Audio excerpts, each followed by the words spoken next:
Antarctica, the farthest boundary of humanity, where 98% of the land is buried beneath a gigantic ice sheet, up to 3 miles thick. For many decades, this white and desolate realm has been surrounded by countless conspiracy theories about secret bases belonging to extraterrestrial beings. When we turn back to the book of Genesis, chapter 6, verse 9, the Bible records the age of Noah and a devastating great flood sent down to cleanse a world drowned in sin. Ancient sacred writings from 5,000 years ago also repeatedly hint at the existence of an antediluvian civilization that possessed powers far beyond human imagination.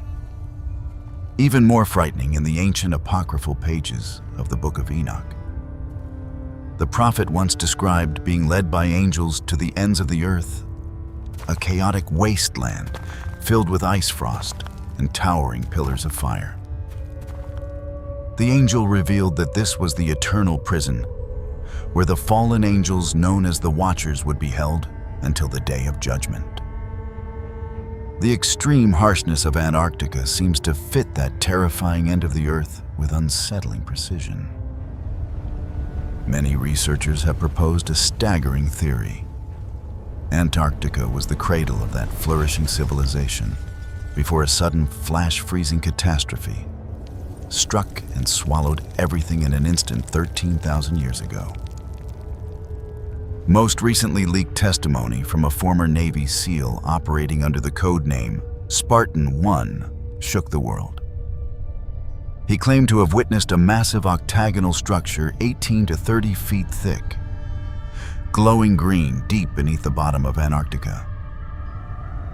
Could this be the real reason this continent is so tightly controlled under the Antarctic Treaty? Are the gigantic structures sleeping beneath that ice the ruins of extraterrestrials? Or are they, in truth, the temples of a pre-flood civilization and a natural prison holding the fallen angels that the world is deliberately trying to hide? Close your eyes now and let SleepCodex take you on a journey in search of the forgotten truth beneath the ice of Antarctica.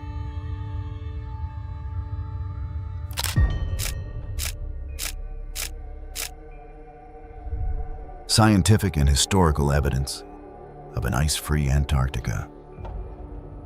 When we close our eyes and think of Antarctica, the first image that usually appears in our minds is a dead continent, a vast white desert, locked beneath ice snow, freezing winds, and prolonged darkness.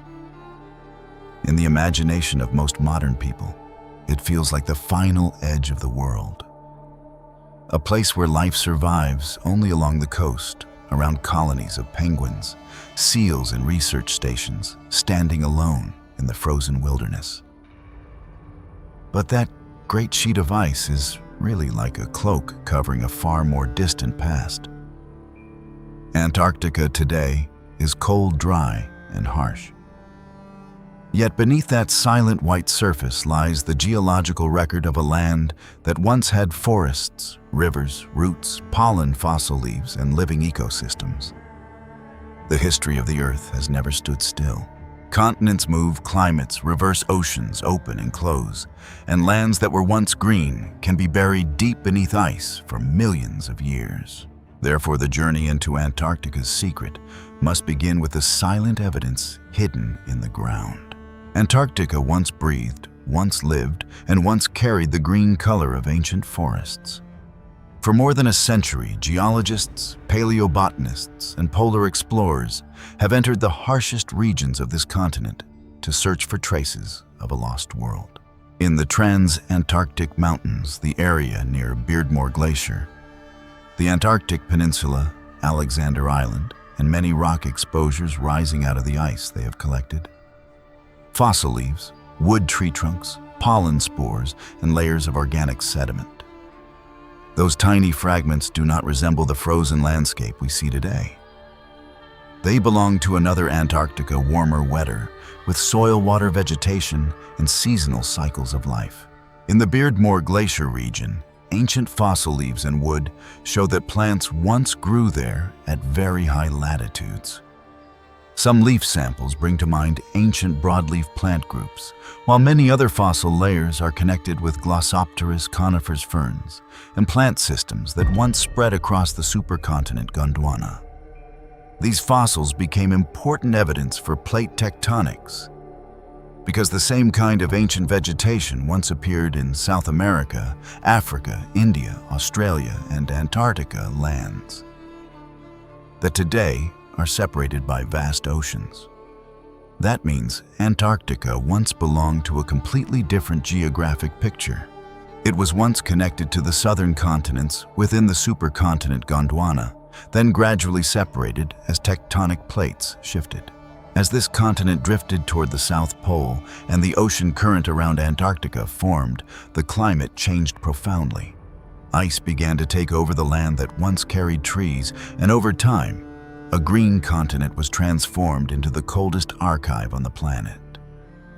On Alexander Island and the Antarctic Peninsula, discoveries of fossilized tree trunks make that picture even more concrete. Ancient tree trunks have been found still standing upright in sediment layers, with some specimens reaching around 7 meters tall, their roots still anchored in the soil that once nourished them.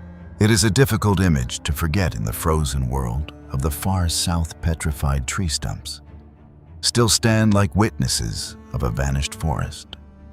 They once grew beside winding rivers in organic-rich floodplains, beneath a sky with long, bright summers and winters that stayed dark for months. Around those trunks, pollen, fossilized dry leaves, ancient peat, and organic carbon sediment weave together an astonishing picture. Around 100 million years ago, during the Cretaceous period, many regions of Antarctica once had a climate warm enough to nourish humid temperate forests, and at certain stages, some areas may even have had a character close to subtropical forests. Studies of plant fossils show that conifers, ferns, early flowering plants, and evergreen groups once grew here under very unusual light conditions. Summers when the sun almost never set, and winters buried in long darkness. This is what makes ancient Antarctica so extraordinary. Those forests lived in the polar region, where the light cycle was completely different from an ordinary tropical forest. Trees had to endure months without direct sunlight, then use the long summer to grow quickly. They are not only traces of a warmer climate, they are also evidence of life's astonishing ability to adapt to conditions we can barely imagine today.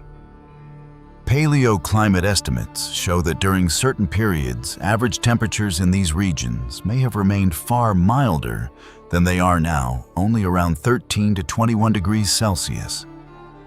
The place now covered by ice once had growing seasons, wet soil roots, vegetation, and an ecological network rich enough to leave traces in stone.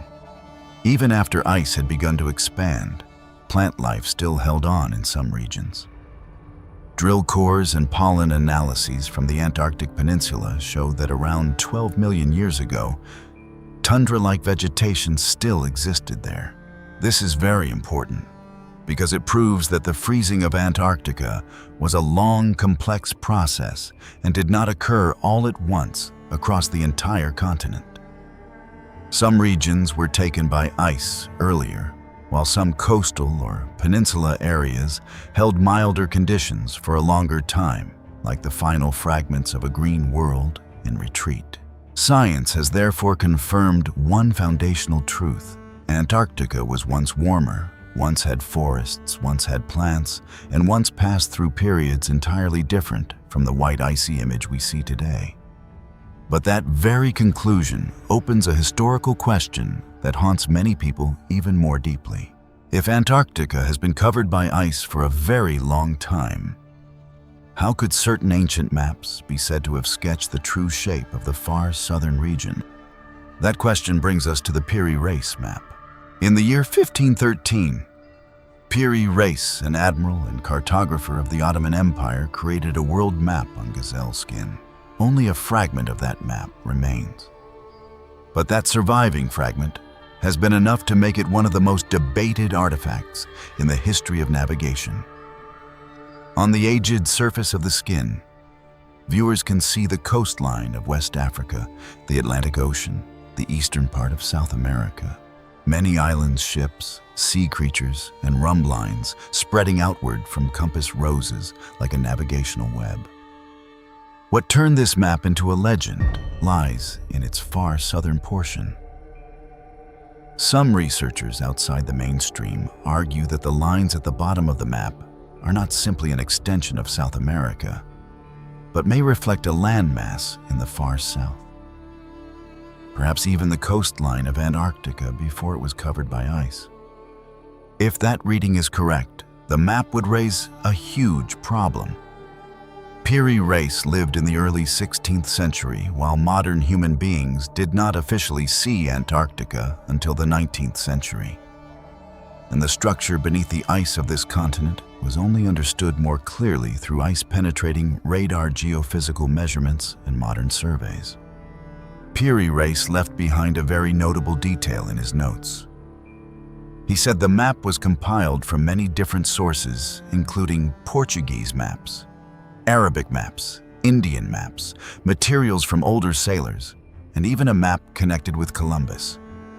This turns the Piri race map into a source composite work. It does not merely reflect the personal knowledge of one Ottoman man. It gathers together many layers of maritime transmission that had moved through the Mediterranean, the Atlantic, the Islamic world, and the European age of exploration. This very point opened the door for the theory of Charles Hapgood. In his book Maps of the Ancient Sea Kings, Hapgood argued that the Piri race map and certain other ancient maps may contain remnants of a very ancient maritime tradition. According to him, before the familiar civilizations of written history appeared, a highly developed seafaring culture had once surveyed the coasts of the world. Their knowledge was copied, passed down, revised through many generations, and eventually appeared in medieval and Renaissance maps as scattered fragments of memory. The boldest point in Hapgood's argument lies in Antarctica. He believed that the southern part of the Piri race map showed the coast of Queen Maud Land, or part of Antarctica, when it was not yet fully covered by ice. He also believed this could only be explained by an ancient civilization that possessed the ability to sail measure map and understand the shape of the Earth at a level far beyond what we usually assign to prehistory. In the line of content you are presenting, this is the moment when the story shifts from climate science into historical mystery. Fossils show that Antarctica once had a green past.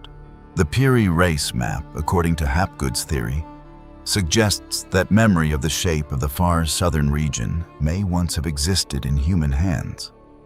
If these two layers are placed beside each other, the viewer is immediately pulled into a larger question. Could human history have once passed through lost heights, forgotten voyages, burned libraries, incorrectly copied maps, and civilizations buried beneath ice, seawater, or dust? However, to keep the narrative firm, we need to clearly separate evidence from hypothesis.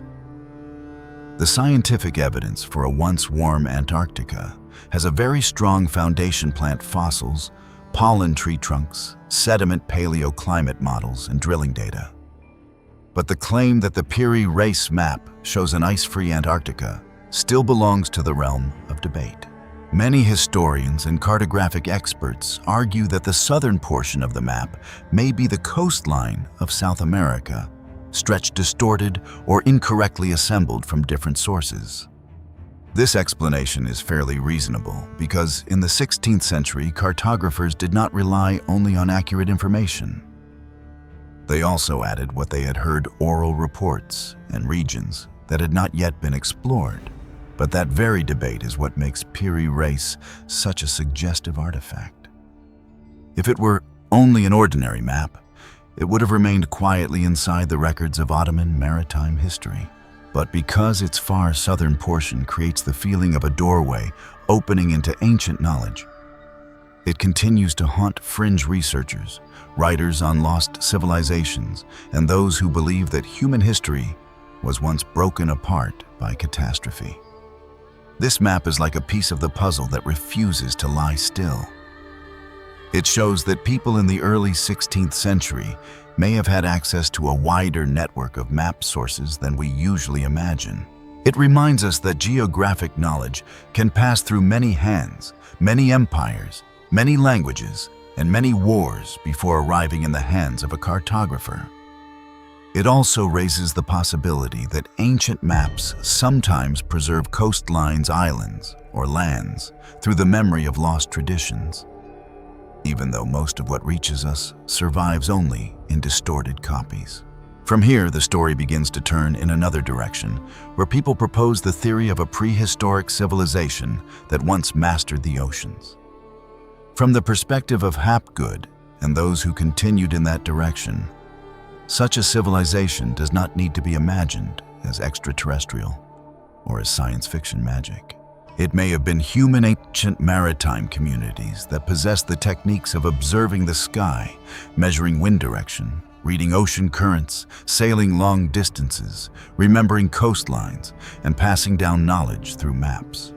When a global disaster or major climate shift occurred, their center may have disappeared, but a few fragments of knowledge survived in archives, temples, libraries, nautical charts, or the traditions of later sailors. If the far southern continent once had forests, if Earth's climate once reversed dramatically, if ancient maps can contain memories of forgotten lands, then Antarctica is no longer a blank space on the map. It becomes an archive locked beneath ice. Under ice sheets, kilometers thick, are valleys, mountains, lake beds, ancient riverbeds, sedimentary basins, and land surfaces that once touched a completely different climate. Every layer of ice is a page in the climate record. Every fossil is a sentence written by ancient life. Every disputed map is a reminder that human memory of the Earth may be deeper than modern textbooks have admitted. In the biblical thread of the film, this section also prepares for a broader question. If Earth has passed through periods of violent change, if civilizations can be erased from collective memory, if water ice and judgment can reshape the world, then ancient stories of the great flood generations before Noah destroyed cities and buried secrets need to be read with new seriousness. The Bible is not a geology textbook in the modern sense, but it repeatedly presents one very strong idea. Human history has periods broken apart by moral decay, judgment, and the restoration of order. In this view, Antarctica appears as a visible symbol of a deeper layer of meaning. A continent can carry two faces. Its present surface is ice, while its buried past is forest. Humanity can also carry two layers of memory. The official layer recorded in history books, and the layer buried in legends. Ancient maps, flood myths, and sacred texts speaking of ages that have passed away. What makes this story compelling is not the need to force all evidence into one single conclusion. Its fascination comes from three core elements. The first is science showing that Antarctica was once warm and covered with trees. The second is the history of maps, with the much-debated Piri Reis map. And the third is religious stories and ancient traditions, which often speak of worlds that vanished after great catastrophes, such as rising water's ice or judgment. Therefore, when we look at Antarctica today, we do not merely see a land covered in ice. In truth, it is like a shell covering the past. Beneath that ice lie traces of ancient forests, warm climates, vanished rivers, fossilized tree trunks, and unanswered questions about ancient seafaring knowledge. Piri Reis may be a map assembled from Renaissance sources. It may also be, in the eyes of those who believe Hapgood's theory, the final shadow of a lost map library. However we understand it, this map still forces people to think perhaps the ancients knew more about the shape of the Earth than what today's history books tell us. And if that is true, Antarctica is not only the last land on the map. It is the ice vault of time, a place that once lived, once turned green, once breathed, and then was sealed beneath millions of trillions of tons of ice. A place that may be preserving the final fragments of ages that modern human beings can only call by one vague name: lost civilizations. The legend of the Nephilim and the punishment in Antarctica. At this point, many people will ask themselves, what do the Nephilim giants have to do with Antarctica? To find the answer, let us leave behind geological evidence and ancient maps and step into a darker region of biblical legend, the Book of Enoch, stories about fallen angels, and modern accounts surrounding the final icy land of the world. In the Bible, the Nephilim appear directly in Genesis chapter 6, verse 4. The text says that the Nephilim were on the earth in those days, when the sons of God came in to the daughters of men and had children with them. It was a forbidden union. Those children were called the heroes of old men of renowned hybrid beings, carrying strength far beyond ordinary mortals. But their glory became the beginning of a tragedy. Immediately after this section, Genesis moves into the context of humanity's extreme moral corruption, and then into the story of Noah, the only righteous man living in a generation under judgment. Genesis chapter 6 verse 9 begins Noah's dossier with solemn words. These are the generations of Noah. From there, the Bible opens the terrifying story of the great flood, when God decided to cleanse a world that had sunk deeply into violence and sin. Waters rose from the deep rain, poured down from the sky, and every seed of corruption was wiped away. In the canonical narrative, the focus always rests on the corruption of humanity, the righteousness of Noah, and judgment by water. But if you are willing to turn the pages of writings beyond the boundaries of official recognition, you will see that this picture becomes far more brutal. In non-canonical traditions, especially the sacred text known as the Book of Enoch, the background behind the story becomes much wider and much darker. The Book of Enoch tells of a group of angels called the Watchers, those who observed and guarded, who deliberately abandoned the order entrusted to them in heaven. Seduced by desire, they came down to the daughters of men, produced violent giant descendants, and unlawfully taught humanity dangerous knowledge, from the forging of bloody weapons to shadowy occult arts. That rebellion infected the world with evil and caused the earth to overflow with violence. In that narrative, the Nephilim become the symbol of an abnormal hybrid race, a terrifying distortion born from the forbidden crossing of boundaries between the heavenly realm and the human realm.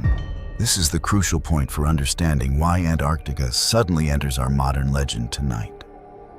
The Book of Enoch does not directly say that the Watchers or the Nephilim were imprisoned in Antarctica, but it contains an image very close to the foundation of this theory, the most high-ordered punishment for that arrogance.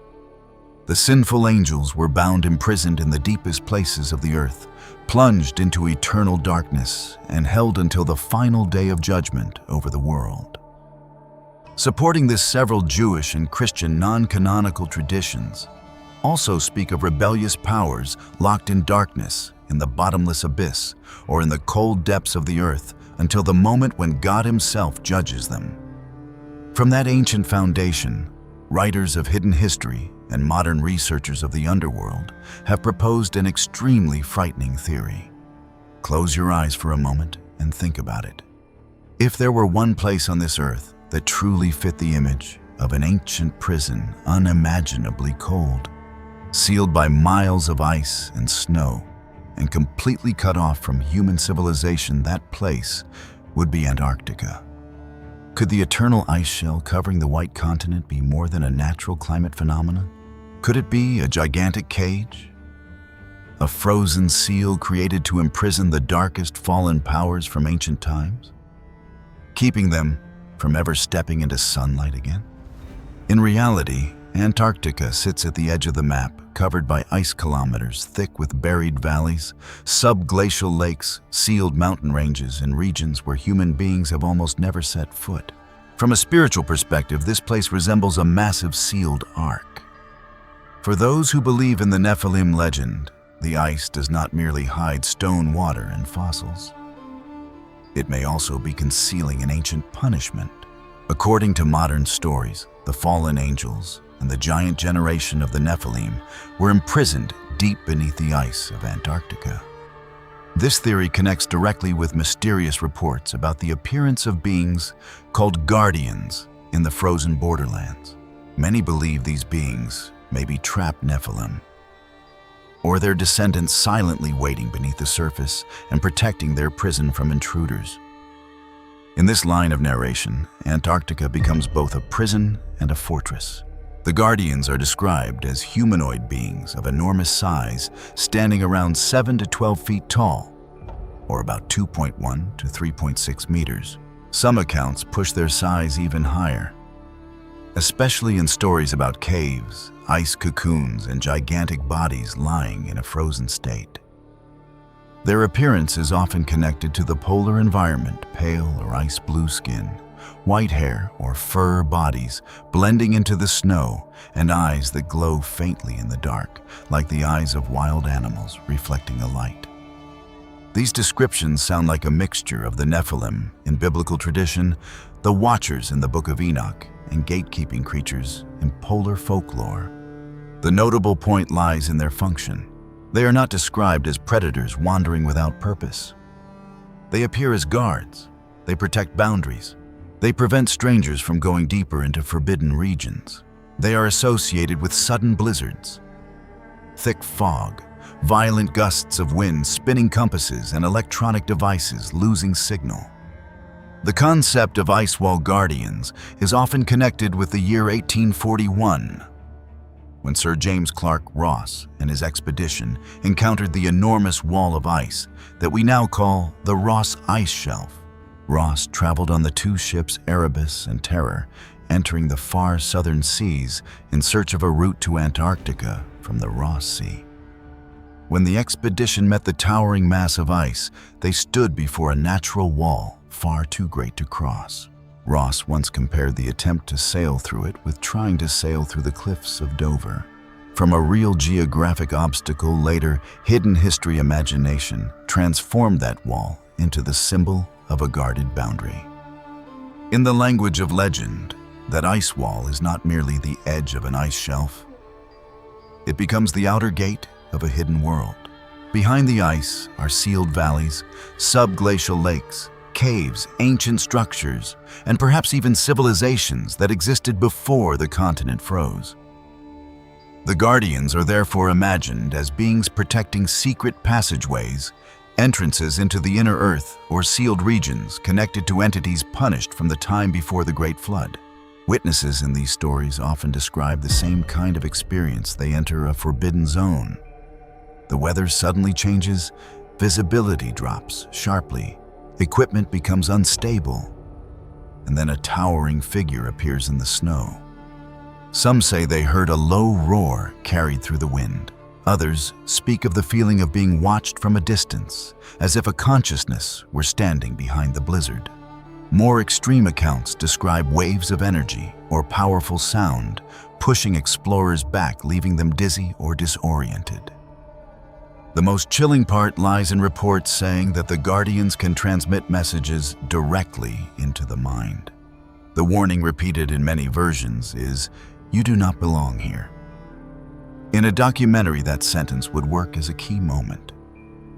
It turns the encounter from a biological event into a spiritual experience. The explorer is not merely meeting a strange creature. He is meeting a boundary declared by will. Another notable account comes from a former Navy SEAL using the alias Brian. According to a story circulated in hidden history and UFO communities in the early 2000s, his unit was sent to investigate a cave system hidden deep within the trans-Antarctic mountains. There, They allegedly saw massive cocoon-like structures containing humanoid beings more than 15 feet tall or over 4.5 meters frozen in place. Those bodies were described as carrying a layer of ancient skin or armor, like warriors from a vanished age.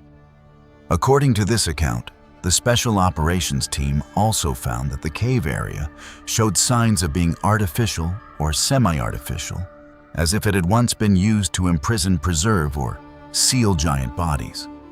When the information leaked internally, high-ranking officials immediately arrived at the site, sealed off the cave, and ordered everyone present to remain silent forever. This detail brings the story into exactly the type of content that draws strong attention. The military secret caves, giant beings gag, orders, and a continent already protected by strict international regulations. The Bryan account needs to be placed in its proper layer. It is an unverified testimony passed around in hidden history UFO and under the ice civilization communities. It does not hold the same position as an official archaeological report or a public military record. But within the structure of storytelling, it functions like a modern legend connected to ancient motifs. Imprisoned giants deep underground caves, ice as a prison, and state power protecting a secret. When this story is placed beside the Bible and the Book of Enoch, the connecting thread becomes clearer. Genesis chapter 6 places the Nephilim in the context before the Great Flood, a time when the boundary between heaven and earth was violated. Violence spread widely, and humanity entered judgment. The Book of Enoch expands that context with the story of the Watchers being punished, bound inside the earth until the final day. Modern Antarctic legend takes the image of being bound under the earth and places it in the location that best fits the human imagination, a continent locked beneath ice, outside ordinary life. Containing hidden lakes and mountains, beneath its surface surrounded by storms, cold seas, and prolonged darkness. From here, Antarctica is seen as a symbol of punishment. If the desert is a place of exile in many ancient traditions, and if the abyss is a place of confinement in apocalyptic language, then Antarctica is the modern image of both isolated, cold, empty, almost impossible to reach. A creature buried in sand still belongs to hot earth and sunlight. An entity buried beneath Antarctic ice is cut off from every familiar cycle of life. The ice holds it in place. Darkness surrounds it. The cold turns time into a prison stretching across many ages. In stories about the Guardians, these beings are not only guarding a secret, they may also be guarding their own sentence. If they are trapped Nephilim, they protect the prison because the prison is also their final place of survival. If they are descendants of the Nephilim, their task is to keep the world above from entering the sealed region below. If they are remnants of a pre-flood civilization, the ice of Antarctica has turned them into ghosts of an old order. This thread also creates a bridge to the theme of a lost civilization beneath Antarctica. The previous section showed that Antarctica once had forests, was once warmer, and once contained ecosystems very different from what we see today. Here another legend is added in the ages. Before ice covered the entire continent, there may have been communities, structures, or forbidden regions that human memory now preserves only in the form of stories about giants, fallen angels, and cities under judgment. When the ice came, it did not only bury trees, it also buried stories. This is why the Nephilim in Antarctica theory carries such a special pull. It gathers three great human obsessions into one place. Fear of beings larger than mankind, fear of ancient sin leading to judgment, and fear that beneath the surface of the world, there are still things sealed away from before recorded history. When an explorer looks out at the Ross ice wall, he sees only terrain. But in hidden history imagination, that wall becomes a veil. Beyond it may lie the Earth's past, the prison of the Watchers, the traces of the Nephilim, or a civilization erased from memory after the Great Flood. The connection with Noah also gives this section heavier theological weight.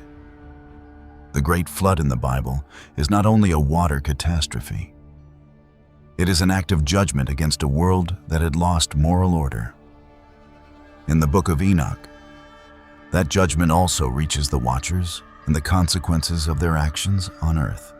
When Antarctic legend says that giant entities are imprisoned beneath the ice, it shifts the image of judgment from water to ice water once swept across the world, while ice became the seal holding back what belonged to the age before. And here a major question appears. If the Nephilim are only an ancient story, why does the image of giants imprisoned within the earth repeat across so many cultures? If the Watchers are only a metaphor, why does the Enochic tradition describe them as bound in deep places until the day of judgment?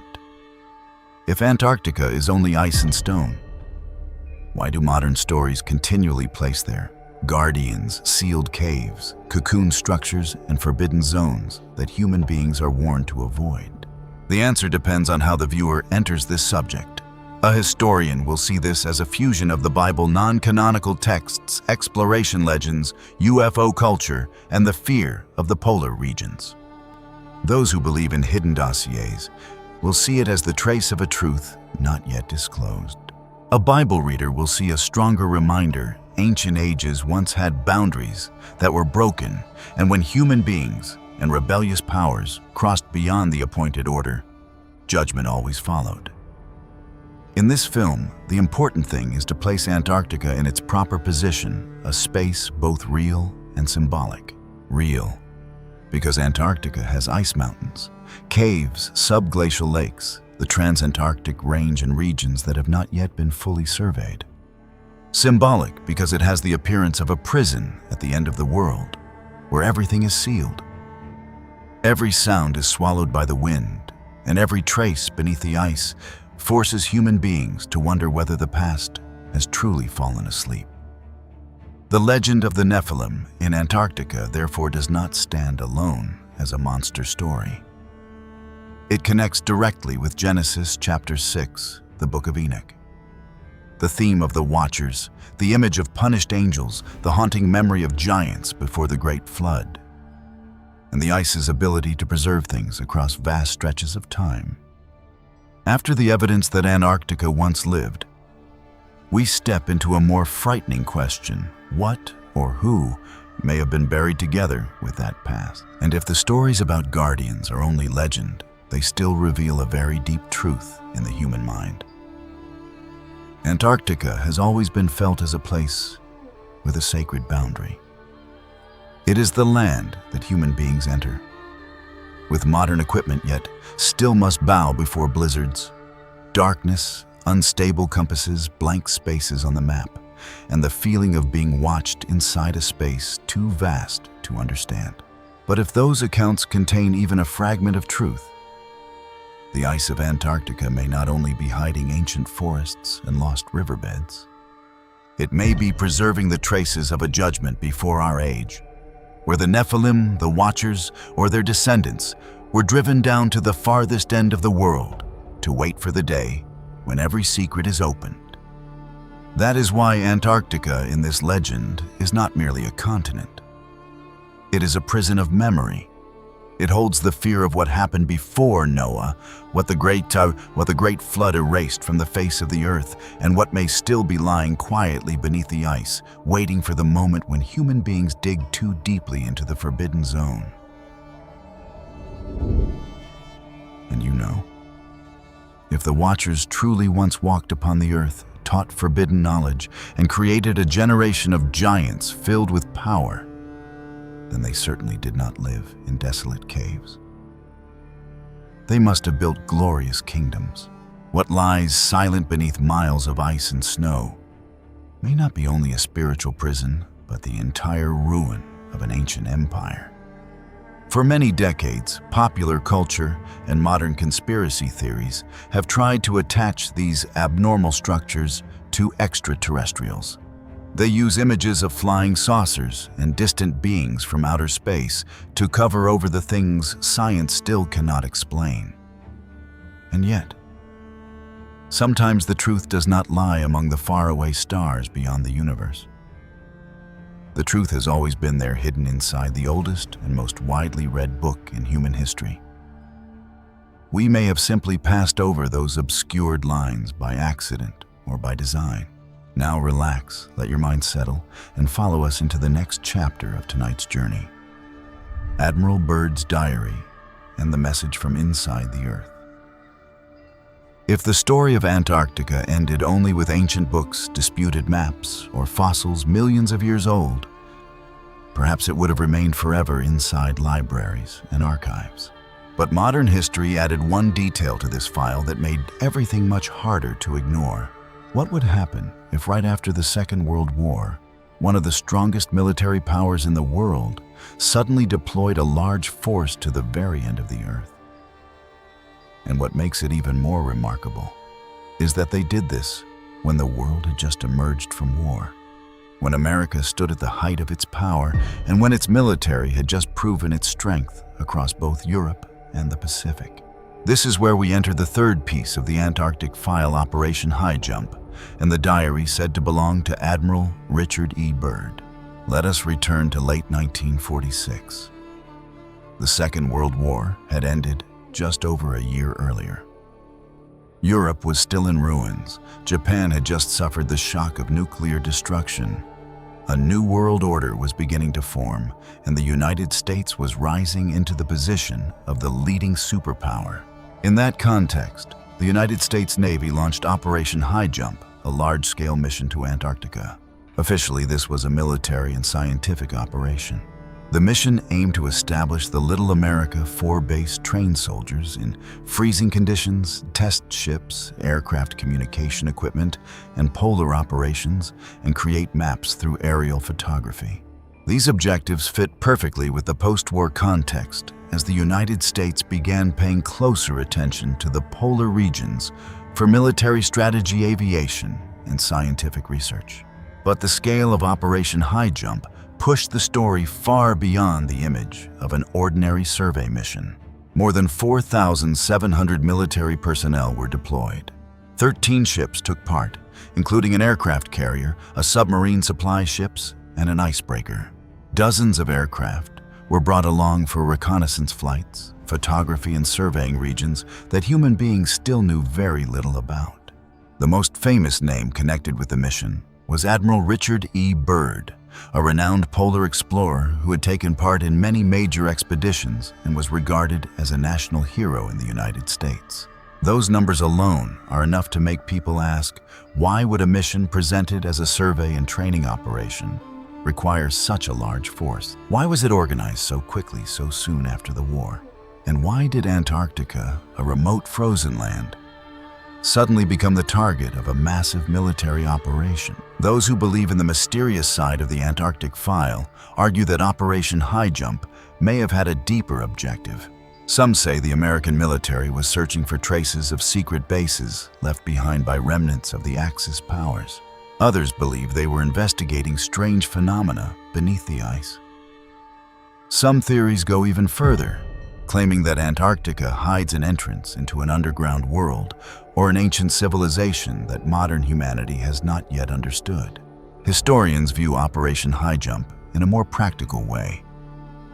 After the Second World War, the United States needed to test its ability to operate militarily in extremely cold climates, map the region, study polar air routes, and prepare for a new world that was entering the Cold War. But even from the official perspective, this mission still leaves a powerful impression because of its scale, its speed of organization, and its extraordinary historical setting. What makes the story more mysterious is that the operation ended earlier than originally expected. Some documents say High Jump was expected to last 6 to 8 months. But American forces withdrew from Antarctica in late February of 1947 after a short season of activity under increasingly harsh conditions. The official explanation centers on weather ice, the approaching Antarctic winter, and the practical difficulties of maintaining a large force in such an extreme environment. But in the public imagination, that withdrawal opened a wide, empty space. And it was precisely the lack of a clear explanation that opened the way for countless theories and rumors to spread. People passed along stories about flights encountering strange phenomena, equipment interference, aircraft accidents, unusual lands deep in the ice, and the possibility that the expedition had seen something beyond the official reports. Many of those stories lack evidence, but they have remained persistent because Operation High Jump already had such an unusual foundation. A real fleet, a real admiral, a land almost cut off from the rest of the world, and a fearful, historical moment after humanity had entered the nuclear age. The truth about that journey still lies in military files and official reports. But by the 1960s, another story began to spread more powerfully. It was the story of the secret diary said to belong to Admiral Byrd. According to the circulating versions, this diary records an experience completely different from anything found in official documents. The story says that during a reconnaissance flight deep into Antarctica, Byrd's aircraft passed through a strange layer of mist. When visibility returned, the scene below was no longer a white desert of ice. Instead, he saw a warm land with green valleys, rivers, vegetation, and life. According to that legend, Byrd had passed through an opening into the interior of the Earth. Unlike the brutal cold on the surface of Antarctica, the land below was described as a world with a mild climate. The scene in the diary is retold vividly. Green soil, winding waters, warmer air, and an environment that seemed to lie beyond all normal understanding of Antarctic geology. At that moment, the instruments on the aircraft began to behave abnormally. The compass and navigation equipment spun wildly. The radio was taken over by a strange signal. Then disc-shaped flying objects appeared around the aircraft. They gave off brilliant light, moved in orderly formation, and came close to Byrd's flight crew. According to the story, these objects did not attack. They guided the aircraft deeper, then controlled the landing process smoothly in a mysterious valley. From here, the story moves fully into the realm of legend. Byrd is said to have stepped out of the aircraft and seen a shining city built from enormous crystal blocks, often described as a rainbow city. Tall, humanoid beings appeared to greet him. They had elegant features, bright eyes, calm voices, and a level of understanding far beyond human beings on the surface. They brought Byrd deeper into the city, into the place the legend calls Agartha. Agartha is a name connected to hollow earth theories and legends about a kingdom beneath the ground. In different versions, Agartha is described as an underground civilization with vast tunnel systems, advanced technology, ancient knowledge, and a leadership class known by titles such as the Master. Depending on the source, Agartha is placed in the Himalayas beneath the earth, or connected to entrances at the two poles. In the Byrd story, Agartha is placed beneath the ice of Antarctica. There, Byrd is said to have been brought before a leader whom the diary calls the Master. This figure is described as a ruler of great authority, gentle yet solemn. He told Byrd that the inhabitants of the underground world had quietly observed humanity on the surface for centuries. They had witnessed empires rise, wars break out, people kill one another, and one civilization after another enter a cycle of self-destruction. According to the message in the diary, the inhabitants of Agartha had once followed a principle of staying outside human conflicts. They observed, waited, and kept their distance. But everything changed when humanity entered the nuclear age. In 1945, 2 atomic bombs fell on Hiroshima and Nagasaki. Only 1 year later, Operation High Jump was launched toward Antarctica. In the flow of the diary's narrative, this was not a simple coincidence. The master of Agartha is said to have expressed deep concern that human beings had touched a power capable of destroying themselves. In that message, nuclear weapons did not threaten only the cities on the surface. They also disturbed the balance of the entire planet and affected the underground world. Through Byrd, they sent a warning to the leaders on the surface. Stop, choose peace, and restrain yourselves before humanity leads itself to destruction. This is the part that has allowed the diary story to survive for so long. It does not merely tell of a strange flight or a city beneath the ground. It touches a very real fear of the 20th century, the fear of nuclear weapons. After Hiroshima and Nagasaki, humanity knew it had created a weapon capable of erasing cities in an instant. During the Cold War, as the United States and the Soviet Union raced to build more weapons, that fear grew even stronger. A legend about an underground civilization appeared at precisely that moment, carrying a message against self-destruction, and because of that, it easily took root in the public mind. But the ending of the story carries the cold color of political power. According to the circulating diary, Byrd returned from the flight and reported the entire experience at the Pentagon in Washington, D.C. Instead of being welcomed as a messenger carrying a message of peace, he was taken into a high-security area and subjected to tense interrogations by intelligence officials. In the end, in the name of national security, he was ordered to remain silent about the entire event for the rest of his life. This detail is what makes the story so compelling to those who believe that many secrets have still not been revealed. A famous admiral, a real military operation, a mysterious land, a message about nuclear weapons, and a government order of silence. Together, all of this forms a powerful kind of story. Someone saw the truth, but the powers on the surface decided to bury it. However, as we enter this part, we need to keep a clear perspective. To this day, Admiral Byrd's secret diary remains at the center of controversy. Historians and many skeptical researchers point out several problems in the story. They argue that the circulating diary versions have no clear origin and became prominent in Hollow Earth books and materials from the 1960s, many years after Byrd had died. Some details about the timeline, the journey, and the context do not match the known historical record of his life. For that reason, most researchers see the Agartha diary as a modern legend rather than a confirmed historical document. That leads us to a more important question. Why does such a controversial document have such powerful staying power? Perhaps because it touches the deepest unease of modern humanity. We know that mankind now holds weapons capable of destroying itself. We see governments constantly speak about security, yet still stockpile bombs and missiles. We hear speeches about peace, then watch military races continue to escalate. In that context, the story of Agartha feels like a reminder that somewhere human beings still long for a civilization wiser than our own, more restrained than our own, and more willing to place life above power.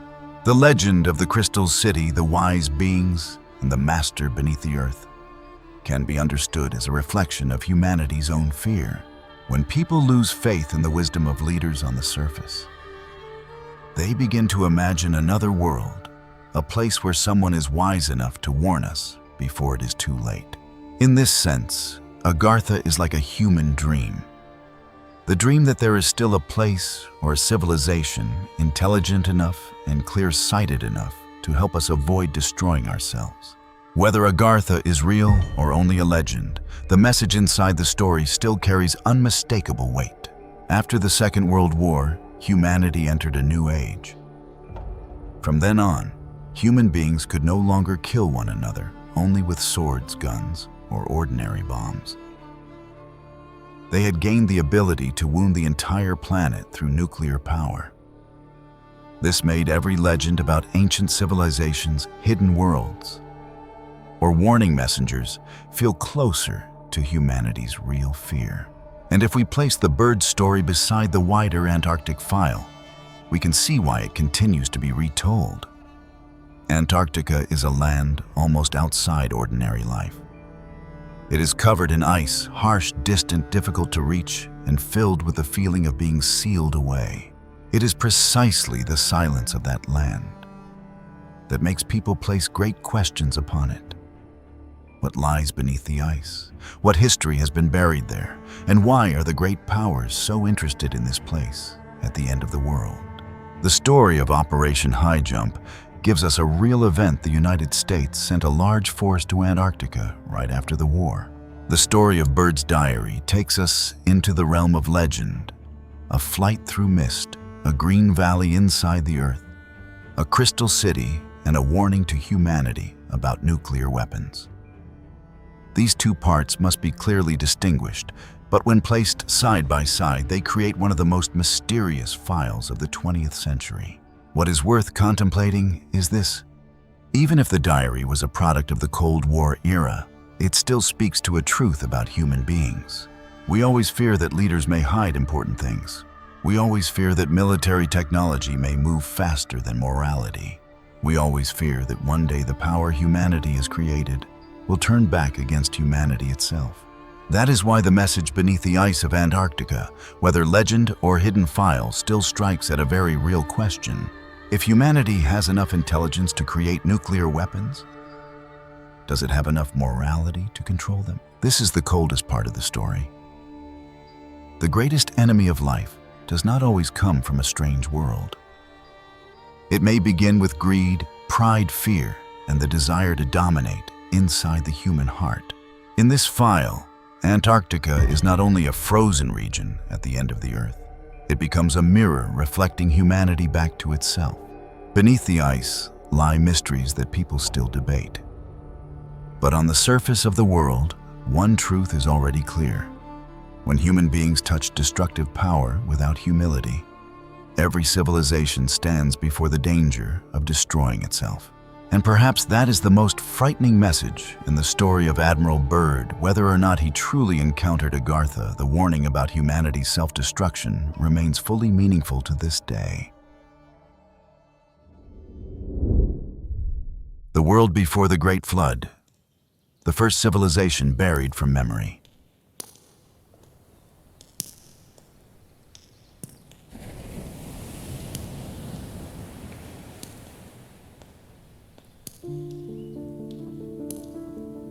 After passing through the strange legends surrounding Antarctica, the rushed expeditions such as Operation High Jump and the shocking diary attributed to Admiral Byrd, it is time for us to step back. We need to return to a deeper and far more ancient source, the Bible. Because if the thick 10,000-mile ice of Antarctica is truly covering the traces of a lost world, then the core question is not simply who built it. The deeper question is this: what did the Bible once reveal about glorious civilizations erased from the face of the earth? The answer begins at the very origin, in the age before Noah. When people think of the world before the Great Flood, their minds often draw a primitive and barren picture. We tend to imagine our ancestors as scattered groups of people living in caves, lacking structure, lacking technique, struggling day after day to survive in the harsh wilderness. But if you open Genesis chapter 4, a completely different picture appears before your eyes. It is a picture powerful enough to overturn many ordinary assumptions about history. This sacred text does not present early humanity as nameless and backward individuals. On the contrary, it affirms a shocking truth from the very beginning. Human beings already possess the intelligence to plan cities, develop specialized occupations, organize powerful family lines, create music, expand animal husbandry, and most astonishing of all, forge tools from metal. This carries enormous meaning. Before Noah began building the rescue ark, before the wrath of violent waters covered the earth, before the entire old world was brought under judgment, a brilliant civilization had already formed and flourished. It was not a tribe. It was a society with cities' advanced techniques, rich culture, and control under powerful family lines. Look at the story of Cain. Genesis chapter 4 tells us that after bearing the guilt of murder and leaving the presence of God, Cain carried his fear into the land of Nod, east of Eden. But Cain did not wander in despair forever. In that new land, he had a wife and fathered a son named Enoch. Soon after that, Cain began to build a city, and he named that city after his son. This is a pivotal detail marking a great transition in human history. Cain ended the nomadic life and established a fortified center of settlement. Building a city in the ancient world was never a simple task. It required land allocation, the mobilization of a large labor force, the establishment of control security systems, property management, and the protection of a family line's long-term survival. A city cannot rise with only a few scattered people living apart from one another. Behind those walls was an organized community with planning division of labor and a strong sense of self-defense. For that reason, Cain's city of Enoch is the earliest urban mark recorded in the Bible. At the same time, it also reveals a deeply thought-provoking paradox. The first civilization of humanity was cultivated from the line of a murderer. From a bloody crime between brothers, human history began to turn onto a new path. The desire to build, to control, to leave a name behind forever, and to establish absolute power on the earth. The story does not stop at city walls. Genesis continues to trace the line of Cain through many generations until the time of Lamech. Here the text names three remarkable figures, Jubal, and Tubal-Cain. Three men, three pillars of a civilization. First is Jubal. He is remembered as the father of those who lived in tents and raised livestock. This proves that society at that time had moved far beyond hunting and gathering. They had learned to manage herds, migrate with the seasons of grass, build tents, and organize the economy by family and profession. Animal husbandry was a major leap in the ancient economy, creating a stable food supply, providing draft power, animal hides, and the foundation for trade and exchange. Next is Jubal, the brother of Jabal. He is recorded as the father of those who played stringed instruments and flutes. This subtle detail draws us into the inner life of the world before the Great Flood. When a society knows how to craft musical instruments, it has already risen beyond the basic needs of eating and shelter. It has learned to use sound to express the inner world.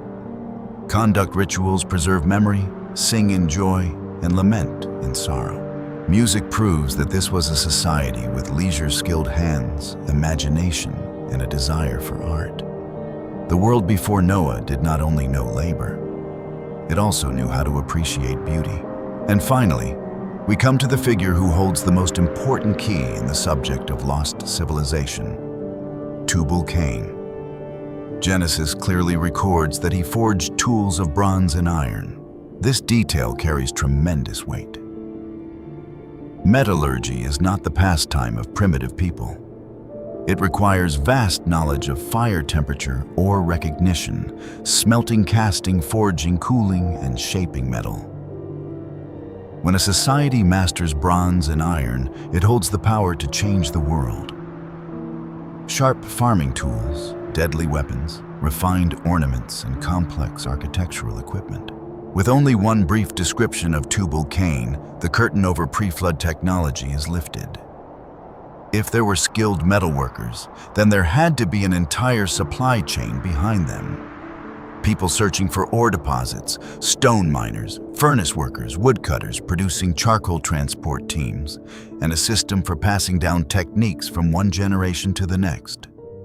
Metallurgy never exists alone. It is the heart that drives the operation of an early industry. So Genesis chapter 4 is not merely a dry genealogy. It clearly sketches four solid pillars of a civilization, urban life. A livestock economy, musical art, and metallurgical industry. That is the central point of the entire matter. The Bible shows us a highly developed world before the Great Flood, a society with order, power, skill, and an extraordinary ability to accumulate knowledge. They had the capacity to build great works and pass down their legacy through many generations. And once you understand this truth, the story of the Great Flood changes its meaning completely. It is no longer just a story about a great rain and a flood. It is a death sentence upon an entire civilization. Think about this carefully. A fortified city like Cain's city must have had walls, houses, production areas, and traces of labor. A large-scale herding society would have left behind animal pens, tools, and settlement grounds. An artistic culture would have left behind musical instruments and ritual remains. And a metallurgical society would have left behind countless furnaces, ore pits, metal slag weapons, and sharp tools. If a world that developed to such a level once existed, then after the Great Flood, where were all of those great remains washed away? Genesis chapter 6 gives us the painful answer. It describes how that world slid into extreme violence and corruption before God. Humanity had corrupted its way upon the earth, and the earth was filled with violence. That was the final drop that caused the Great Flood to come. God was not bringing judgment upon a few primitive tribes scattered in obscurity. He poured his wrath upon a civilization that had reached maturity, yet used that very progress to nourish sin and break moral order. This forces us to look at the civilization before the Great Flood with great seriousness and caution. Knowledge is a double-edged sword. A society with advanced techniques can use its tools to build, but it can also use them to slaughter. A thriving city can shelter human beings, but it can also become a furnace of power and oppression. Elevated music can lift the soul upward, but it can also become an instrument serving pride, decay, and blasphemy against the divine. The core problem of the old world was not how intelligent or talented they were. Their tragedy lay in the moral direction of the whole collective. The Bible sends a firm and weighty message: all knowledge and skill must walk together with the fear of God. When human beings hold extraordinary power but lose their conscience, those great advancements become their own death sentence. And this, my friends, is the most chilling connection to the mystery called Antarctica.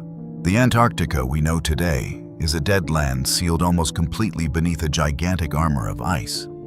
But thanks to ice-penetrating radar and modern satellites, we know that hidden deep beneath that white outer shell are majestic mountain ranges, deep valleys underground, freshwater lakes, and a solid bedrock foundation. It creates an overwhelming feeling.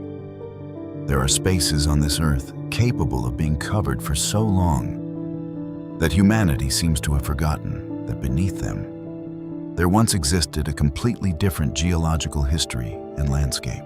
When we place Antarctica's almost perfect preserving power beside the devastating destruction in the story of the Great Flood, a major question naturally arises.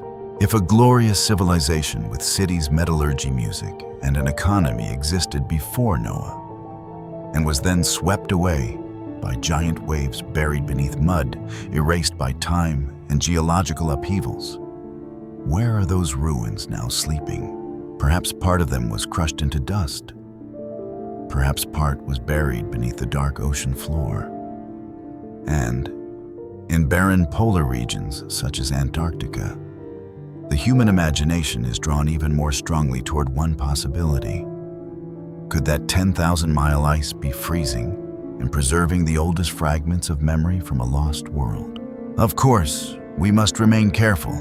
The Bible does not specifically name Antarctica as the place where the city of Enoch or the remains of the pre-flood age are stored. But the Bible does lay the foundation for one truth: before Noah, a highly developed civilization once existed. And it was taken from the earth through an earth-shaking act of judgment. Therefore, the curiosity and desire of modern people to search for lost pieces of history beneath thick ice is entirely understandable. And yet, the most frightening part of tonight's story is not how many artifacts we might uncover. Far more frightening is that the Bible clearly records why that world collapsed. The first civilization was erased, not because it was too talented, not because it could build cities, play music, or forge weapons. It was destroyed because violence had spread everywhere, because corruption had rotted it from the inside, and because its way of life proudly cast aside the will of the Creator. Majestic cities, beautiful songs, treasures of wealth, and advanced weapons. None of it could save them once the moral foundation had collapsed. That is a bloody warning to every civilization that came after, including our own. A society may advance at great speed, may reach toward the stars, may create technologies far beyond its time. But once the human heart is swallowed by pride, violence, and bottomless greed, those shining achievements become the very indictment that ends it. The world before the Great Flood has closed, but it leaves behind haunting questions. If the ice of Antarctica makes us keep wondering what it hides beneath, then Genesis forces us to face an even greater question before our modern world took shape.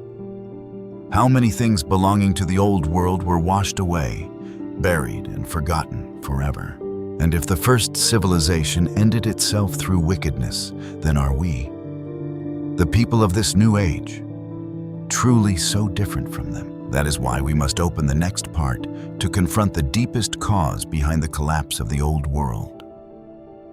The intervention of beings beyond human understanding, the Nephilim and the Watchers. Nephilim Watchers, and the reason the world before the Great Flood was judged. Let us stay for a moment at the time just before the Great Flood came upon the earth. We have just spoken about how quickly the first civilization developed. Before Noah, human beings already knew how to build cities, raise livestock, create music, and forge tools from bronze and iron. The line of Cain had gone very far in only a few generations. Cities appeared, professions took shape, technology began to serve human life. But right here, a major question emerges. What pushed humanity into the spiral of violence so quickly? How could the first human beings, having only just stepped into the earliest age of history, possess such advanced knowledge of metallurgy, weapons power, jewelry, cosmetics, astrology, and forms of mental manipulation? Through the lens of Genesis chapter 6 and the Enochic tradition, the answer lies in an intervention that crossed the normal boundary between heaven and earth. The canonical Bible says it very briefly. When mankind began to multiply on the face of the earth and daughters were born to them, the sons of God saw that they were beautiful and took as wives whomever they chose. In that same context, Genesis mentions the Nephilim, the mighty figures of ancient times, men of great renown in the world before the Great Flood. Only a few short verses, but their weight is immense.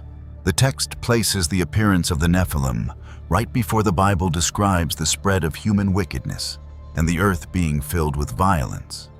For that reason, in many ancient Jewish traditions, this passage was understood as a sign that the pre-flood age had been influenced by a rebellion whose origin came from the heavenly realm. The Book of Enoch, a non-canonical text for most Christian traditions, but highly influential in the ancient Jewish world, expands that mystery into a very detailed story. According to the Book of Enoch, there were 200 angels called the Watchers. They are described as beings from the heavenly realm assigned to observe the order of the world. But when they looked down upon the earth, they were drawn by the beauty of the daughters of men.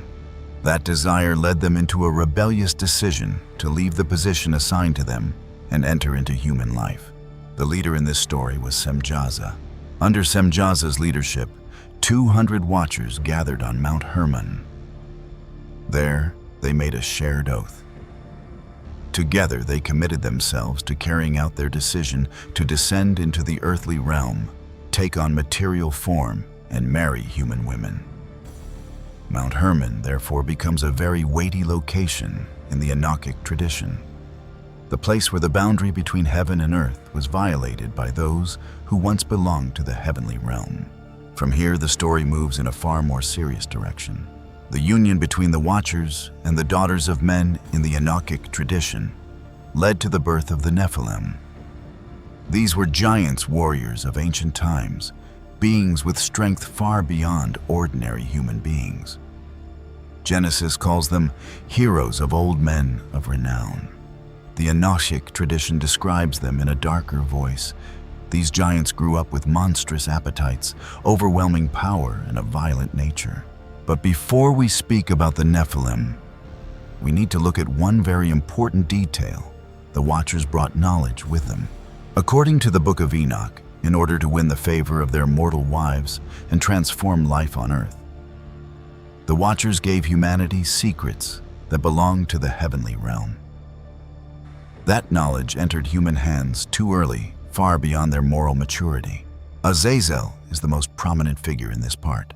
The Book of Enoch says that Azazel taught human beings how to make swords, knives, shields, breastplates, and how to use the metals of the earth. This detail connects strongly with Tubal-Cain, whom we mentioned earlier in Genesis chapter 4. Tubal-Cain is called in the Bible the one who forged tools of bronze and iron. In the Enochic tradition, Azazel is described as the one who expanded metallurgical knowledge toward war weapons and violence.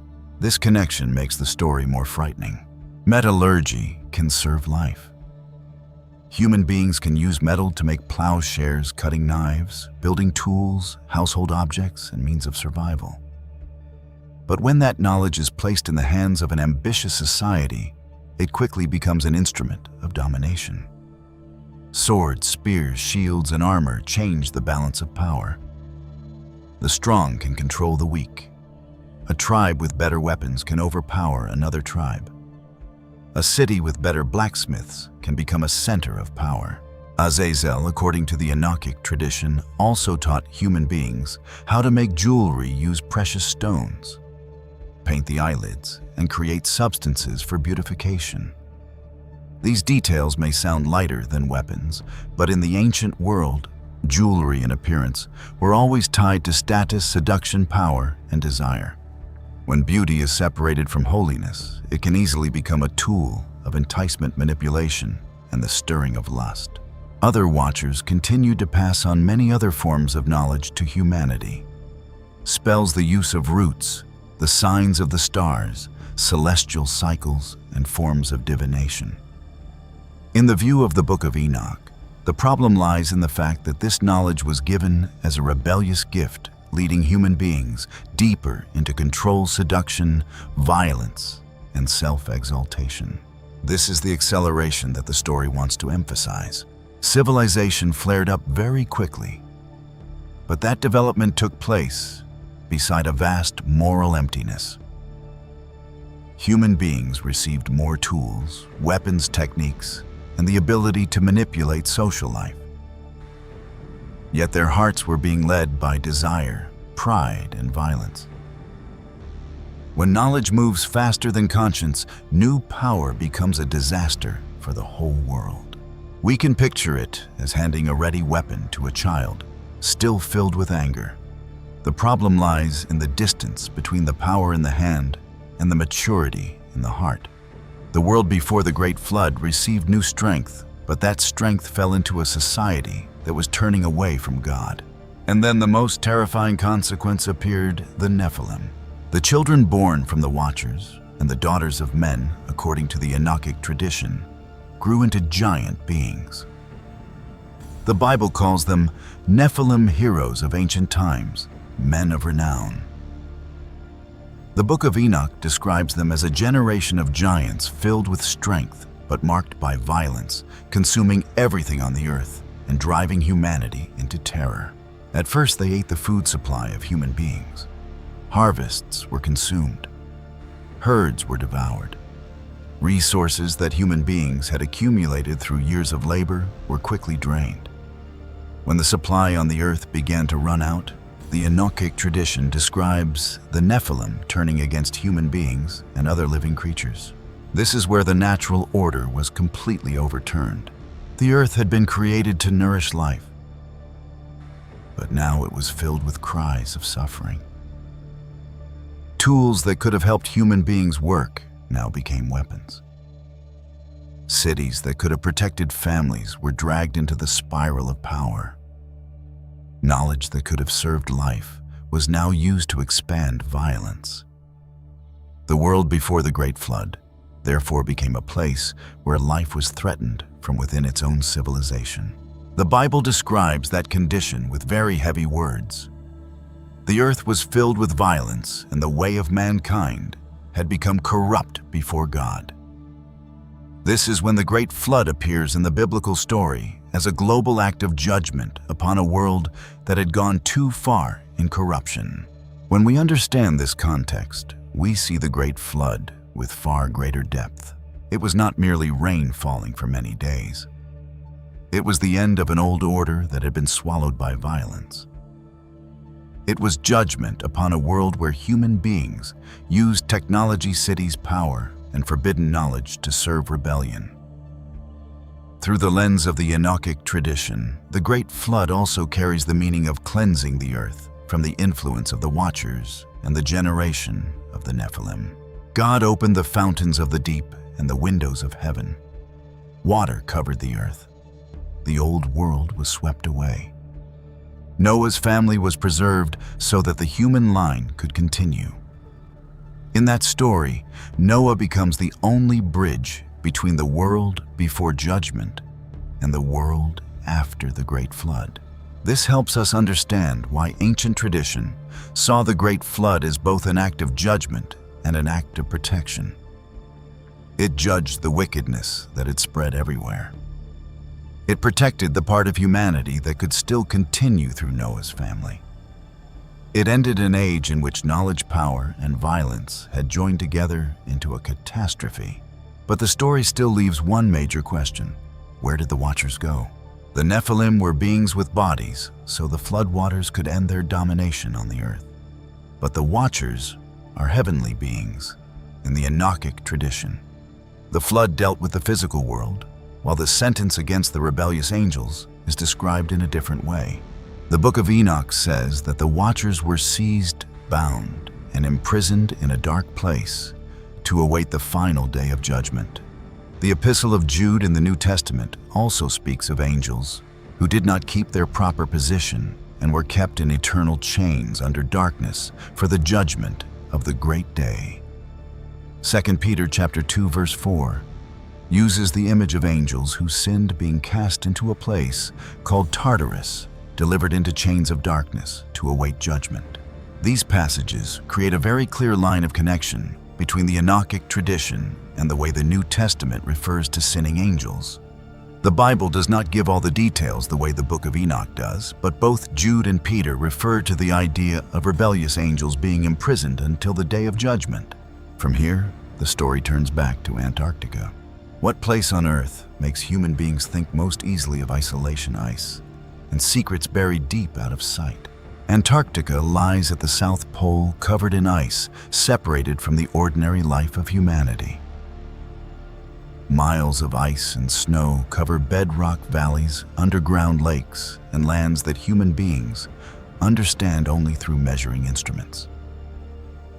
The very harshness of this continent makes it an ideal place for the imagination to picture things sealed away from ancient times. And so, in the Antarctic file, the question begins to echo once again. Is this white continent only a land frozen by climate? Or does it also remind us of a deeper image, a gigantic seal, an isolated place? A region preserving things that belonged to the world before the Great Flood? This question must be asked with caution.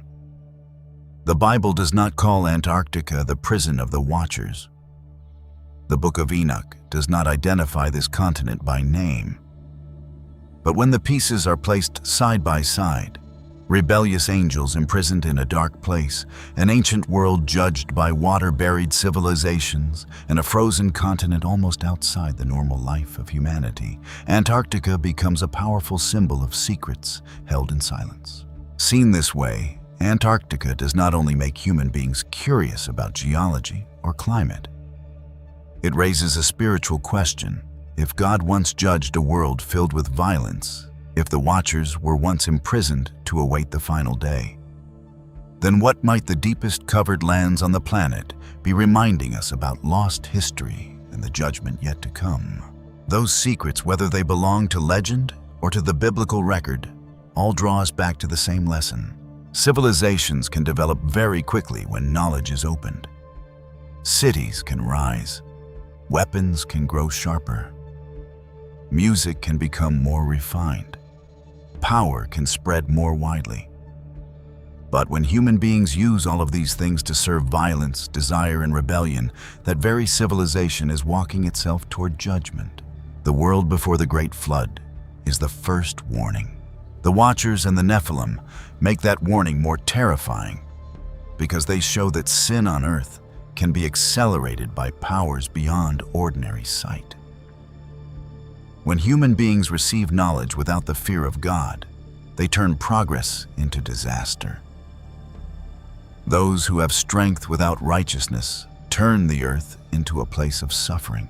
And if Antarctica is preserving any trace of an ancient world, then that ice does not merely hide stone mountains or underground lakes.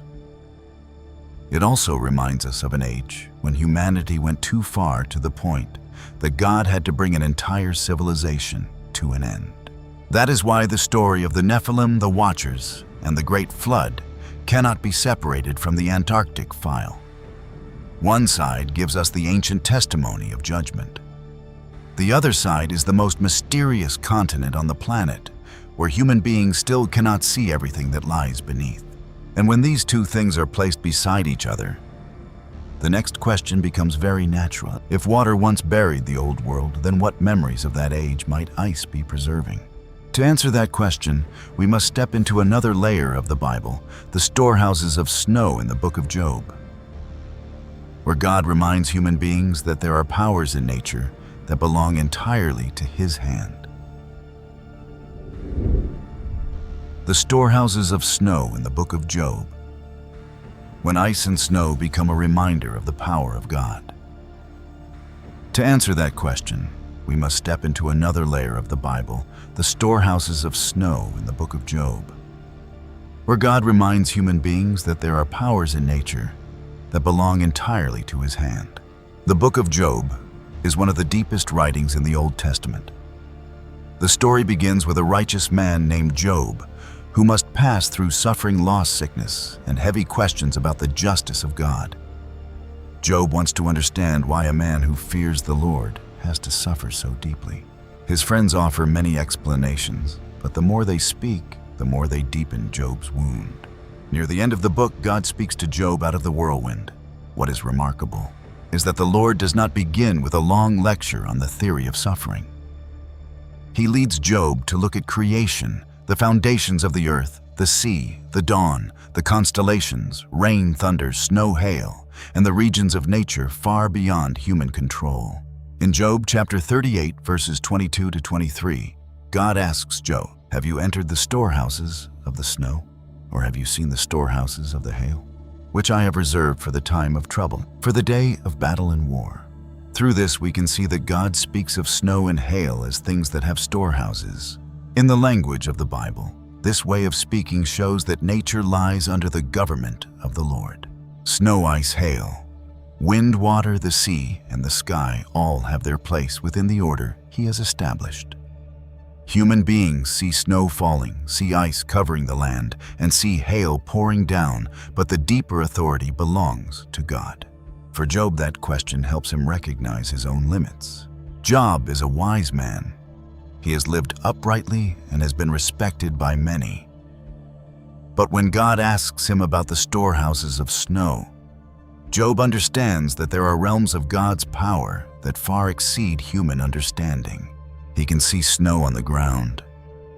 He can feel the cold on his body. He can witness storms passing by. But he has never entered the place where God stores and governs those powers. This is a very important connection to the Antarctic file. Antarctica is the continent of ice and snow.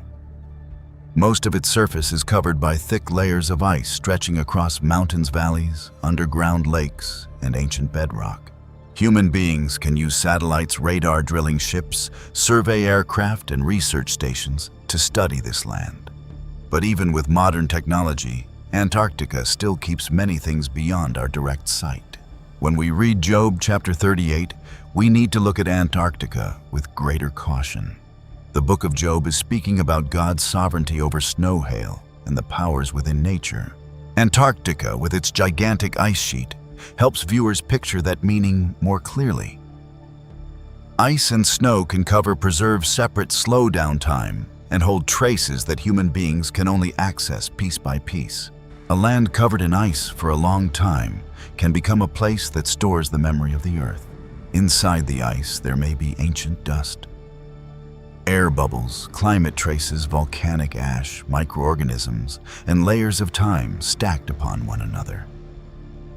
Beneath the ice, there may be landscapes that once differed from the present hidden valleys, isolated lakes, mountain ranges, and bedrock regions that human beings know only through indirect research. If water once swept away the old world in the Great Flood, then what traces of past ages might ice still preserve? This question must be asked with reverence, because the Bible directs our focus toward God, not merely toward human curiosity. The book of Job reminds us that snow and hail belong to the treasures of the Lord. They may appear as natural phenomena, but in God's hand, they can also become instruments for revealing power, warning, and judgment. The Bible shows many times that nature is not a chaotic force operating outside the will of God. Water can become an instrument of judgment in the time of Noah. The sea can open a path for the people of Israel in the time of Moses. Manna can fall in the wilderness.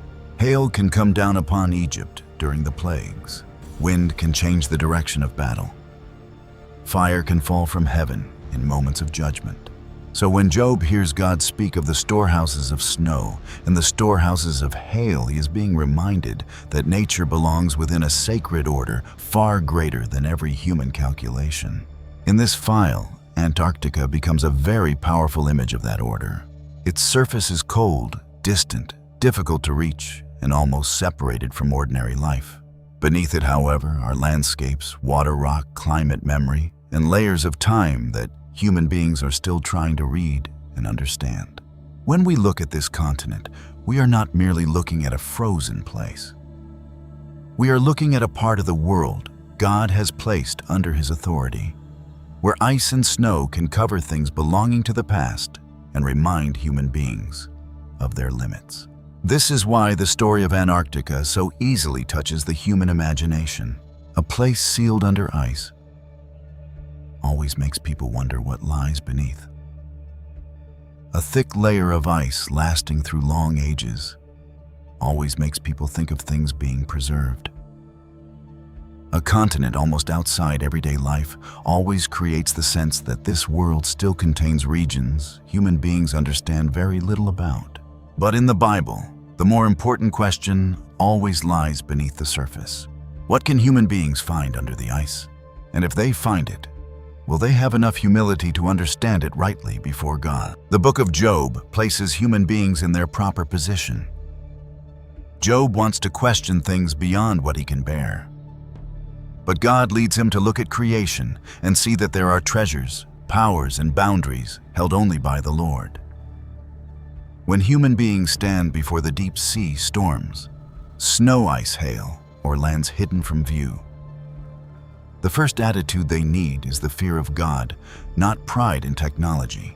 This is very important when we speak about lost civilizations. If there are ancient traces beneath the ice of Antarctica, they still belong to a history that God sees from beginning to end.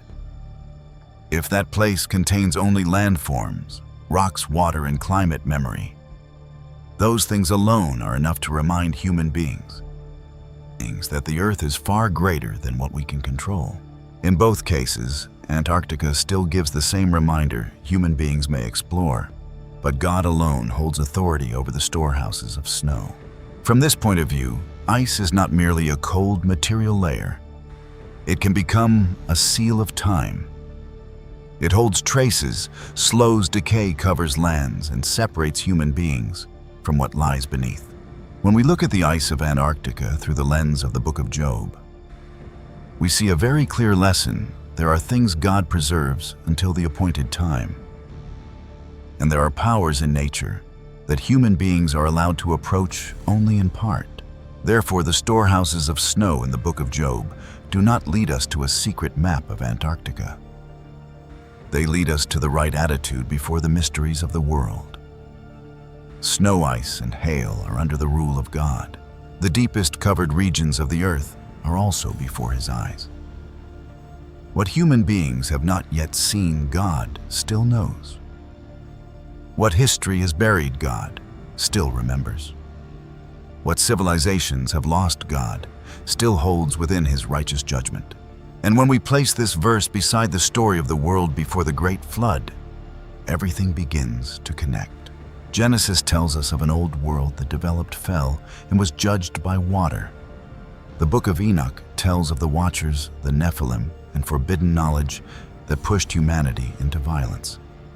The Book of Job reminds us that snow, hail, and the powers of nature all have storehouses under the authority of God.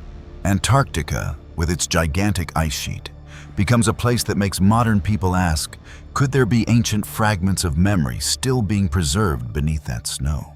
If the Bible shows that water once buried a world, and the Book of Job shows that snow also belongs to the treasury of God's power, then Antarctica can be viewed as a sealed archive of the earth. Beneath that, ice may be rock lakes, mountains, valleys, and traces of ancient climate. There may also be larger questions about lost ages that human beings still do not have enough evidence to answer. But whatever the final answer may be, the biblical message remains firm. God knows what lies under the water, under the earth, under the snow, and beneath every covering layer of history. And now we will look more deeply into Antarctica itself, not only as a frozen continent, but as a gigantic archive where the secrets of the earth may have been preserved through many ages. Great human-made structures beneath the ice. And once we have looked at Antarctica as a sealed archive of the earth, the next question almost naturally appears. If beneath that ice, there are only rocks underground, lakes, and ancient terrain, why have people spent many decades telling stories about structures shaped like human-made works?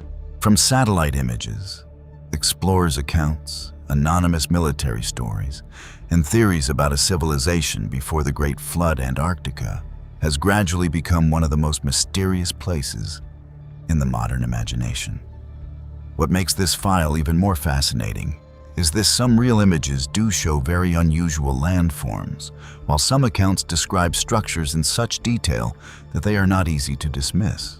Among them, the most famous is the story of the Antarctic Pyramid. In 2016, satellite images taken over the Ellsworth Mountains in Antarctica sparked a great wave of curiosity. In the middle of a white sea of snow, a mountain peak rose with an unusually sharp shape. This structure lies not far from the Patriot Hills Research Station area and stands about 4,150 feet high, or more than 1,200 meters. What drew attention was its appearance, which looked very much like a gigantic pyramid, a broad base, clearly sloping sides, a pointed summit, and striking lines against the icy background. When that image spread, many people immediately thought of the Pyramid of Giza in Egypt. The similarity in shape created a compelling question. Is this only a mountain with a special form? Or is it the exposed upper part of an ancient structure buried beneath the ice? Geologists usually explain this structure in natural terms. They call it a type of nunatak, meaning a rocky mountain peak rising above the surrounding ice sheet. In the Antarctic environment, strong winds, ice, snow erosion, and cycles of freezing and thawing can create very sharp rock faces. Over long periods of time, a mountain peak can be carved into a shape resembling a pyramid. This explanation has a clear geological basis. Antarctica has many nunataks, especially in large mountain ranges, where rock peaks pierce through the ice. Cold winds blow continuously. Ice presses tightly against rock. Snow covers and then recedes in cycles. Natural cracks in the rock can widen, making one side of a mountain appear flatter and sharper. If the cracks run in several different directions, the peak can take on a balanced form that causes the human eye to associate it with a built structure. But this is exactly where the mystery begins. What makes the Antarctic peaks seem unusual is its relatively clear four-sided appearance. Most natural mountain peaks usually show one or two prominent faces when seen from a particular angle.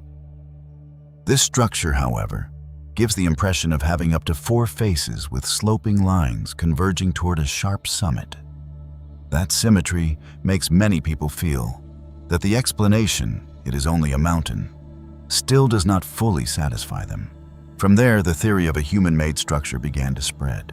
Supporters of this theory argue that if Antarctica once had a warmer region in the past, then an ancient civilization could absolutely have existed there. If that civilization developed before the continent was covered by ice, large structures may have been buried, leaving only a very small part exposed on the surface. In that view, the pyramid peak we see today may be only the top of a much larger structure lying beneath the thick ice. Some theorists go even further. They call it the Mother Pyramid or the Master Pyramid, a kind of original structure, a primordial design that may have inspired the pyramids in Egypt, Mexico, and Peru. The reason they ask this question comes from the repeated appearance of the pyramid shape across many different civilizations. In Egypt, pyramids are connected with the pharaoh's funerary rituals and belief in the afterlife. In Mesoamerica, stepped pyramids are connected with temples, astronomy, royal power, and religious rites. In Peru and certain regions of South America, stepped structures also appear in ancient cultures. Although each region has its own history, the shape of a broad base, sloping sides, an upward orientation and alignment with directions has led many people to believe that behind it may lie a very ancient architectural memory. Through that lens, Antarctica becomes a deeply mysterious candidate. If there once was a civilization before the Great Flood, if the ancient world once knew how to build cities, practice metallurgy, organize power, and receive knowledge from the Watchers, as the Enochic tradition describes, then massive structures could have existed before our present written history began. The pyramids around the world, according to this theory, may be later copies of a very ancient model, while Antarctica preserves the original beneath the ice. From here, another branch of speculation appears. The Antarctic pyramid may once have been part of an ancient energy system. Some people connect pyramids with a global energy grid, ley lines the Earth's magnetic field, and the possibility of wireless energy transmission in ancient times. In this view, a pyramid is not only a tomb or a temple. It may be a kind of receiving and transmitting station, a structure aligned with the sky, the Earth, and energy points across the planet. This interpretation still belongs to the realm of hypothesis, but it is compelling because it connects many pieces. Colossal structures around the world, ancient astronomical knowledge, geometric precision. The story of the Watchers giving forbidden knowledge, and the image of Antarctica as a land sealed after an ancient catastrophe. But the pyramid is only the part that can be seen from a distance. The more chilling part comes from accounts of structures hidden deep beneath the ice. In July of 2018, investigative journalist Linda Moulton Howe interviewed an informant using the codename Spartan 1. According to the introductions and materials surrounding this story, he was a former Navy SEAL, once holding the rank of First Lieutenant Commander, and had taken part in a top-secret mission in August of 2003 along the southeastern coast of Antarctica.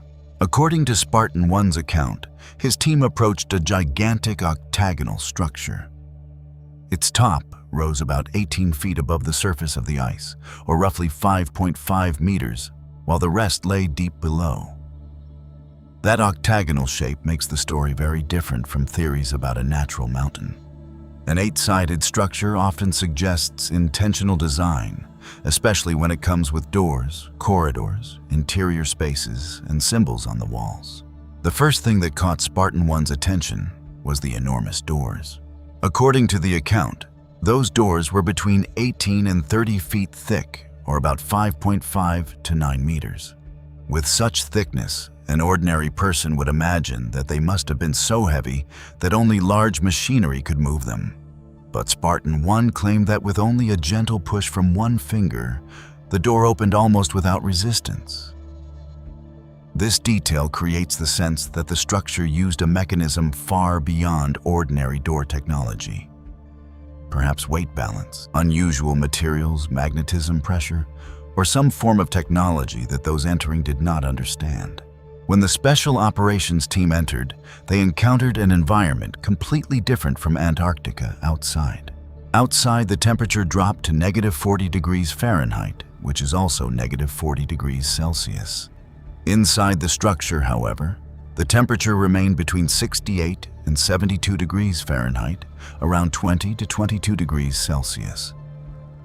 This is a warm range almost suitable for the human body.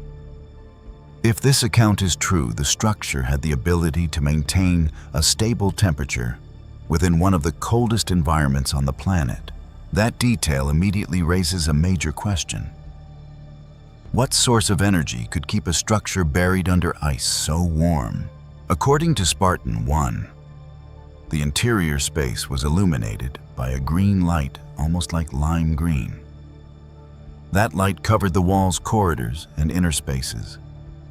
But his team found no clear source of illumination. There were no light bulbs, no visible electrical wires, and no lighting system in any form they recognized. The entire space seemed to glow by itself, or to be lit by a source hidden within the material of the structure. Then they saw symbols on the walls. Spartan 1 described the interior walls as being covered with hieroglyphic-like characters, but he emphasized that they did not resemble any writing system he had ever seen. They did not look like familiar Egyptian hieroglyphs. They also did not resemble the usual symbols from ancient civilizations that he knew through common images. These characters gave the impression of belonging to a different writing system, a language from a civilization that has not yet been named. This detail connects the Spartan 1 story directly to the theme of a lost civilization. If there is a structure beneath the ice with gigantic doors, stable temperature light from an unknown source, and unfamiliar hieroglyphic symbols, then it goes far beyond the idea of a natural cave. It would suggest a designed structure, something operated and once used by people or by some form of intelligence. And if that structure lies beneath Antarctica, the question of when it was built becomes extremely important. Who built it? Did they build it before Antarctica was covered by ice? Or did they have the ability to operate beneath the ice after the continent had already frozen? Did they belong to ancient humanity, to a civilization before the Great Flood? Or to an entirely different group of beings? We need to ask these questions carefully. Spartan 1's account belongs to the category of anonymous testimony and has not been supported by a public record strong enough to confirm it by historical or archaeological standards. But it still has value within the narrative flow of the Antarctic file because it reflects the same haunting obsession beneath that ice. There may be things the modern world is not yet ready to face. When we place this story beside the Bible, our focus is not to rush into concluding that Spartan 1 found a structure of the Nephilim or the Watchers. A more cautious view is to place it as a modern account standing beside ancient questions. Genesis speaks of a world before the Great Flood that developed, fell, and was judged. The Book of Enoch speaks of forbidden knowledge, the Nephilim, the Watchers, and secrets beyond ordinary human life. The Book of Job speaks of the storehouses of snow, where nature lies under the sovereign authority of God. Antarctica within this whole flow becomes the place where those questions converge. The Ellsworth Pyramid creates questions about geometry, geology, and the possible existence of ancient structures beneath the ice. The octagonal structure in Spartan 1's account creates questions about technology, language, and hidden civilizations. One side is an image observed from a distance, often explained as a natural mountain peak. The other is an anonymous account of a structure deep beneath the ice, carrying the atmosphere of a military file and a locked secret. The two stories are different, but they lead the viewer to the same point.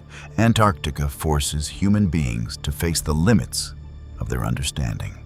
If these structures are only natural phenomena and unverified accounts, they still show that human imagination is constantly drawn toward that frozen land. If some part of these stories contains a trace of truth, then Antarctica may be preserving pieces of history far beyond what textbooks have ever told. And this is where the connection to the Bible becomes direct.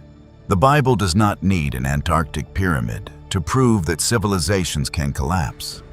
Genesis has already spoken clearly about a world before Noah that was judged. The Bible also does not need an octagonal door beneath the ice to prove that rebellious powers once operated in human history.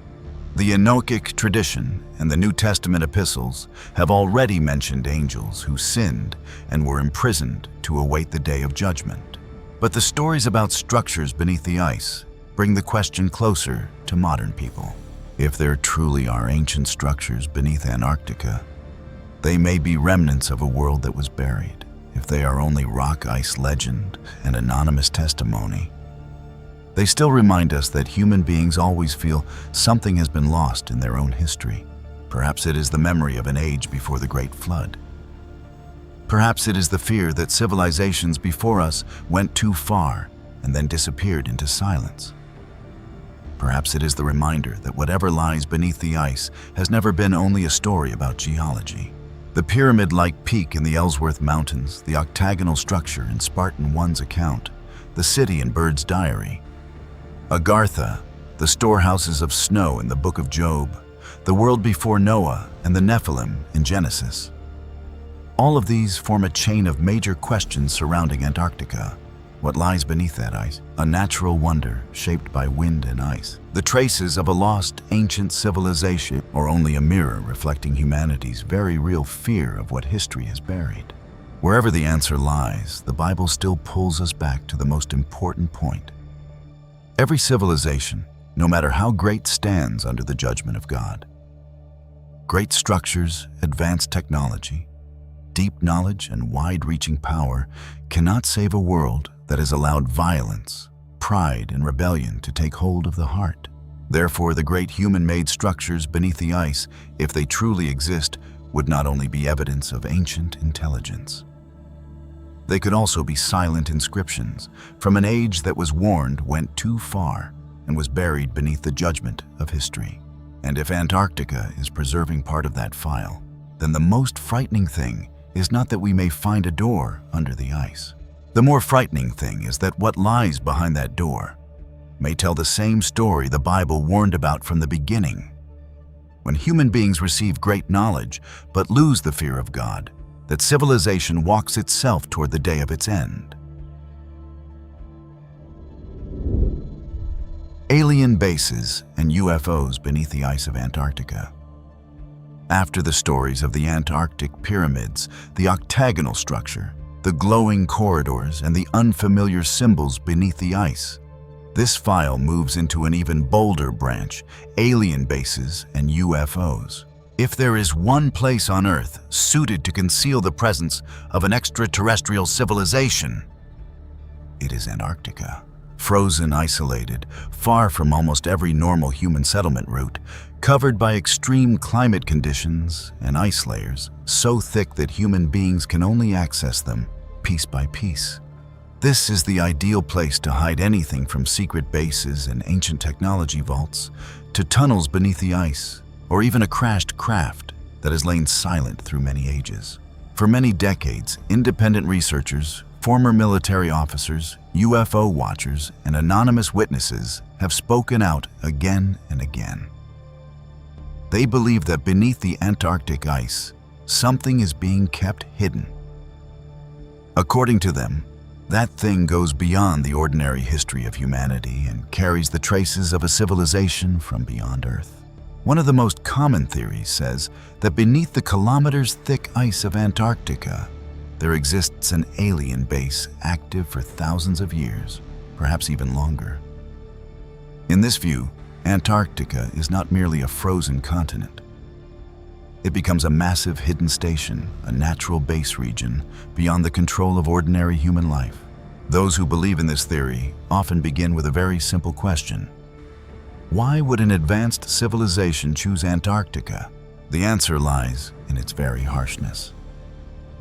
A base placed where people pass through would soon leave traces.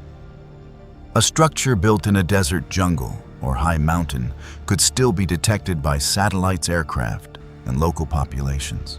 But beneath the ice of Antarctica, everything becomes completely different.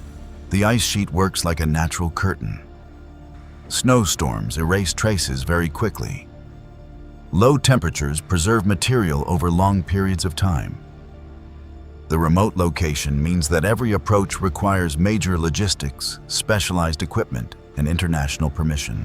That is why Antarctica becomes the perfect place for the imagination to picture a base hidden deep below. According to circulating stories in 1995, an infrared satellite image taken near the Gamburtsev Mountains caught the attention of several independent researchers. That image was said to reveal a pyramid-shaped structure beneath the ice with a balanced form that immediately made people think of a gigantic pyramid. In versions of this theory, the structure has a base nearly 2 kilometers wide and stands about 300 meters high, meaning it is far larger than what people usually imagine when thinking of an ancient structure. Such enormous size suggests that it could not be only a small mountain or an ordinary block of rock. If it truly has the precise shape of a pyramid, the question becomes very difficult to avoid who created it, and why is it located in a place almost separated from human history? The Gamburtsev Mountains are already a remarkable geological mystery. They are a large mountain system lying deep beneath the ice of East Antarctica, hidden from human sight for a long time. The very existence of such a massive mountain range beneath the ice is already enough to make Antarctica strange. But for those who believe in the UFO file, Gamburtsev suggests something deeper beneath the ice. There may be terrain wide enough, complex enough, and concealed enough to hide human-made structures or ancient bases. From here, people began linking the pyramid beneath the ice theory with the story of extraterrestrials. Their reasoning follows a very clear line. If a gigantic pyramid-shaped structure truly lies beneath the Antarctic ice, and if that region has no clear evidence of a human civilization openly living there, then the origin of the structure may lie outside modern humanity. It could belong to a vanished prehistoric civilization or to beings who once came to Earth in the distant past and left bases in places human beings would struggle to find. Then in 2012, this file was said to gain another layer. According to circulating stories, a group of technicians at the Dome Sea Research Station recorded a sequence of low-frequency radio signals coming from deep beneath the ice. That signal was described as a strange kind of pulse, different from seismic noise, different from equipment activity, and difficult to trace back to ordinary surface sources. Those who retold the story called it the Black Pulse. That name makes the story even more haunting. It gives the feeling that beneath the ice, some object is operating slowly, or that a system is sending a signal in silence. The pulses did not repeat in a regular pattern, and the source was not clearly identified in the accounts. That very ambiguity led many people to believe it could be a signal from an underground base, an ancient device, or a technology not belonging to Earth. In modern science, Antarctica truly has been the site of unusual signals related to radio waves, ice, and particle physics experiments. Instruments flying above the ice have detected unusual radio pulses that caused researchers to ask questions about how high-energy particles interact with the Earth. But in the UFO theory stream, these phenomena are often pulled in another direction. Strange signals become a call from beneath the ice, and the Antarctic ice becomes the shell concealing a system that is still active. From the black pulse, theories spread very quickly. Some people argue that extraterrestrials came to Earth in ancient times before the current written history began. They built bases in remote locations, and Antarctica held a special role because of its almost absolute isolation. Those bases may be part of a larger network beneath the ground, connected with tunnels, deep caves, underground lakes, and geological regions that human beings have not directly surveyed.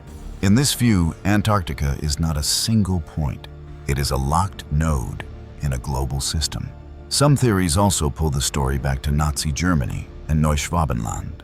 In the late 1930s, Nazi Germany conducted an expedition to Queen Maud Land in Antarctica, a region later associated with the name Neuschwabenland. That historical event is real.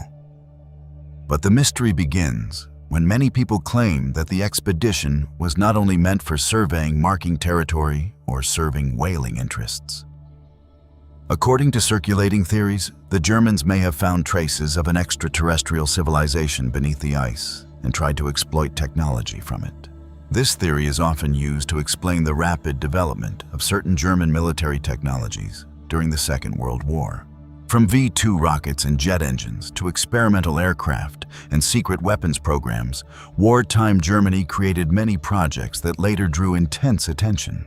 In UFO conspiracy theories, that development is expanded even further through the image of Nazi flying saucers, especially designs known as Humanoid. The Humanoid craft are described as circular flying vehicles capable of vertical takeoff and landing, reaching high speeds and using propulsion technology far beyond ordinary aviation techniques of that time. In official history, Humanoid belongs to the realm of legend and UFO theory. But in the public imagination, it connects many pieces together. Nazi Germany, Antarctica, secret technology, underground bases, disc-shaped flying objects, and the possibility of contact with a superior civilization. Then the story circles back to Admiral Byrd. In the diary attributed to Byrd, he allegedly described disc-shaped flying objects appearing around his aircraft. Those objects did not attack. They guided him and brought him to a strange land beneath the ice. There, according to the account, he encountered a civilization possessing technology far beyond human beings on the surface. They said they had lived apart from humanity for many millennia and only spoke up when human beings began using nuclear weapons. When the Byrd story is placed beside the UFO base theory, the narrative becomes very powerful. The disc-shaped flying objects in Byrd's diary resemble the first sign of that presence. The structures beneath the ice resemble material traces. The black pulse resembles the heartbeat of a sleeping system.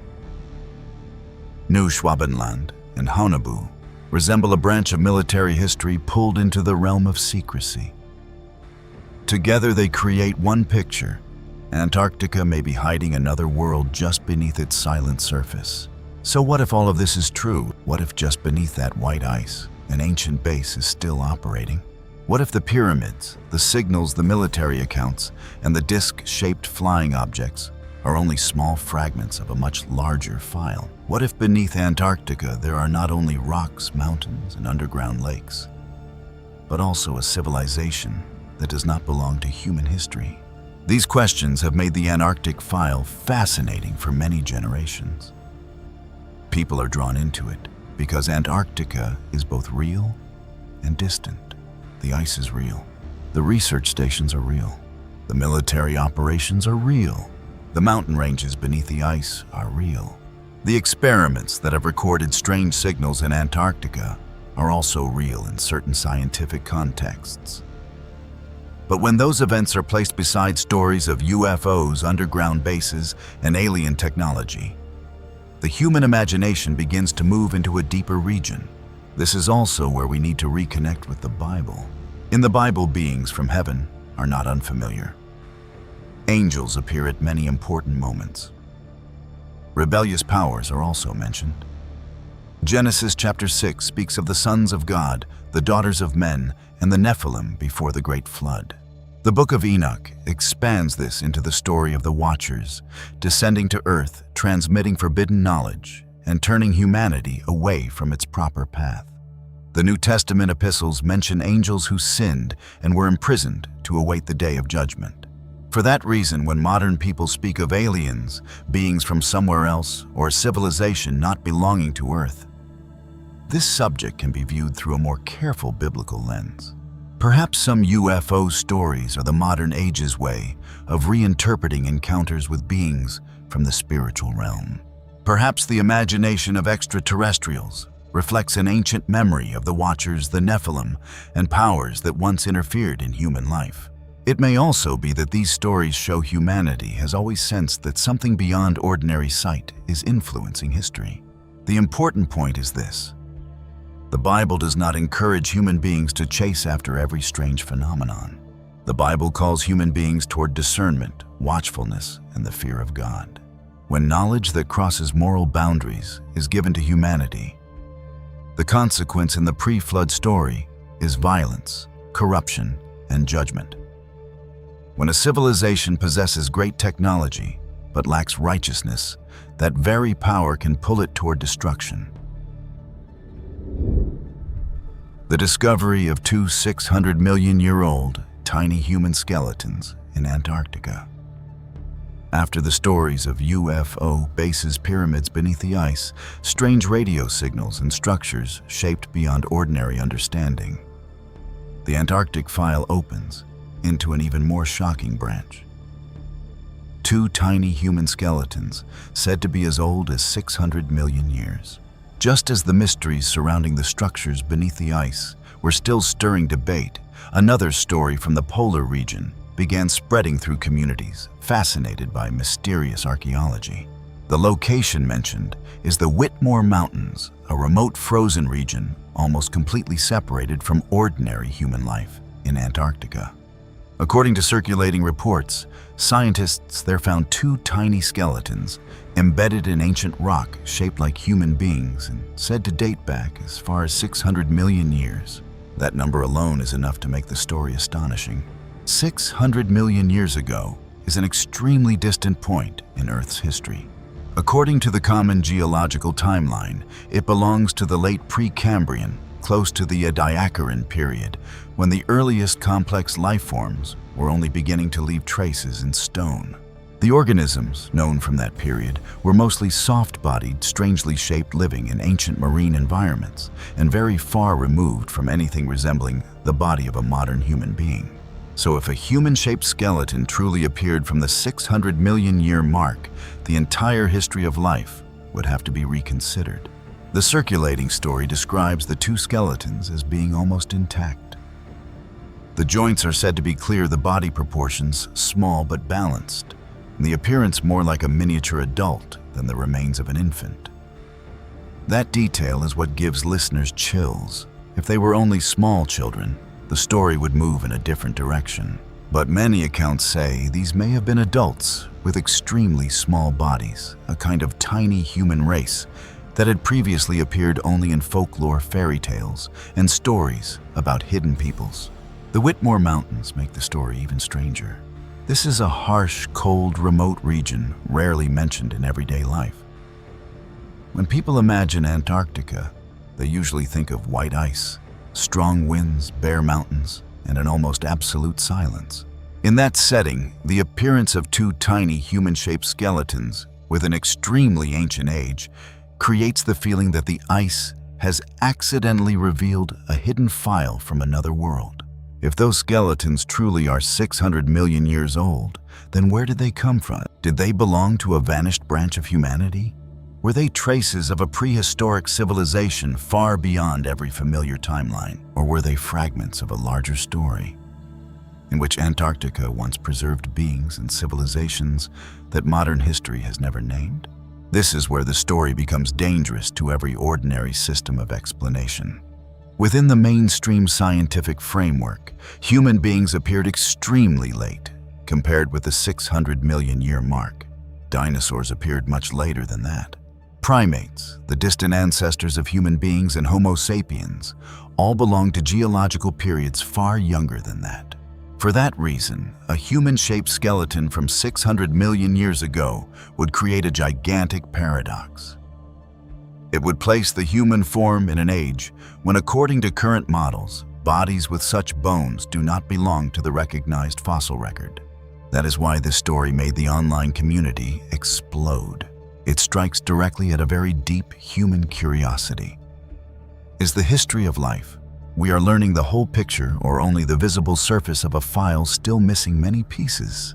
According to the University of California Museum of Paleontology, the oldest fossil record is pushed back to around 3.5 billion years, mainly consisting of traces of bacteria and algae. By the late Precambrian, around 635 to 542 million years ago, fossils of soft-bodied organisms began appearing more clearly in certain places around the world. Those life forms may be strange, complex, and highly important to biological history, but they still belong to a world completely different from human skeletons, skulls, arm bones, leg bones, or joint structures resembling humanity. For that reason, the 600 million year date in the Whitmore story becomes the most shocking point. If true, it would shake many assumptions about the sequence of life's development.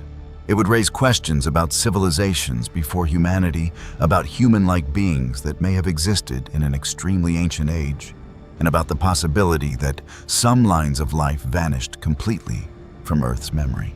But precisely because the claim is so shocking, this file has also caused fierce controversy. Fact-checking organizations and many science observers regard the story of the two tiny skeletons in Whitmore as a circulating claim without a clear foundation in published scientific research. What is remarkable is that the story continues to survive. Why?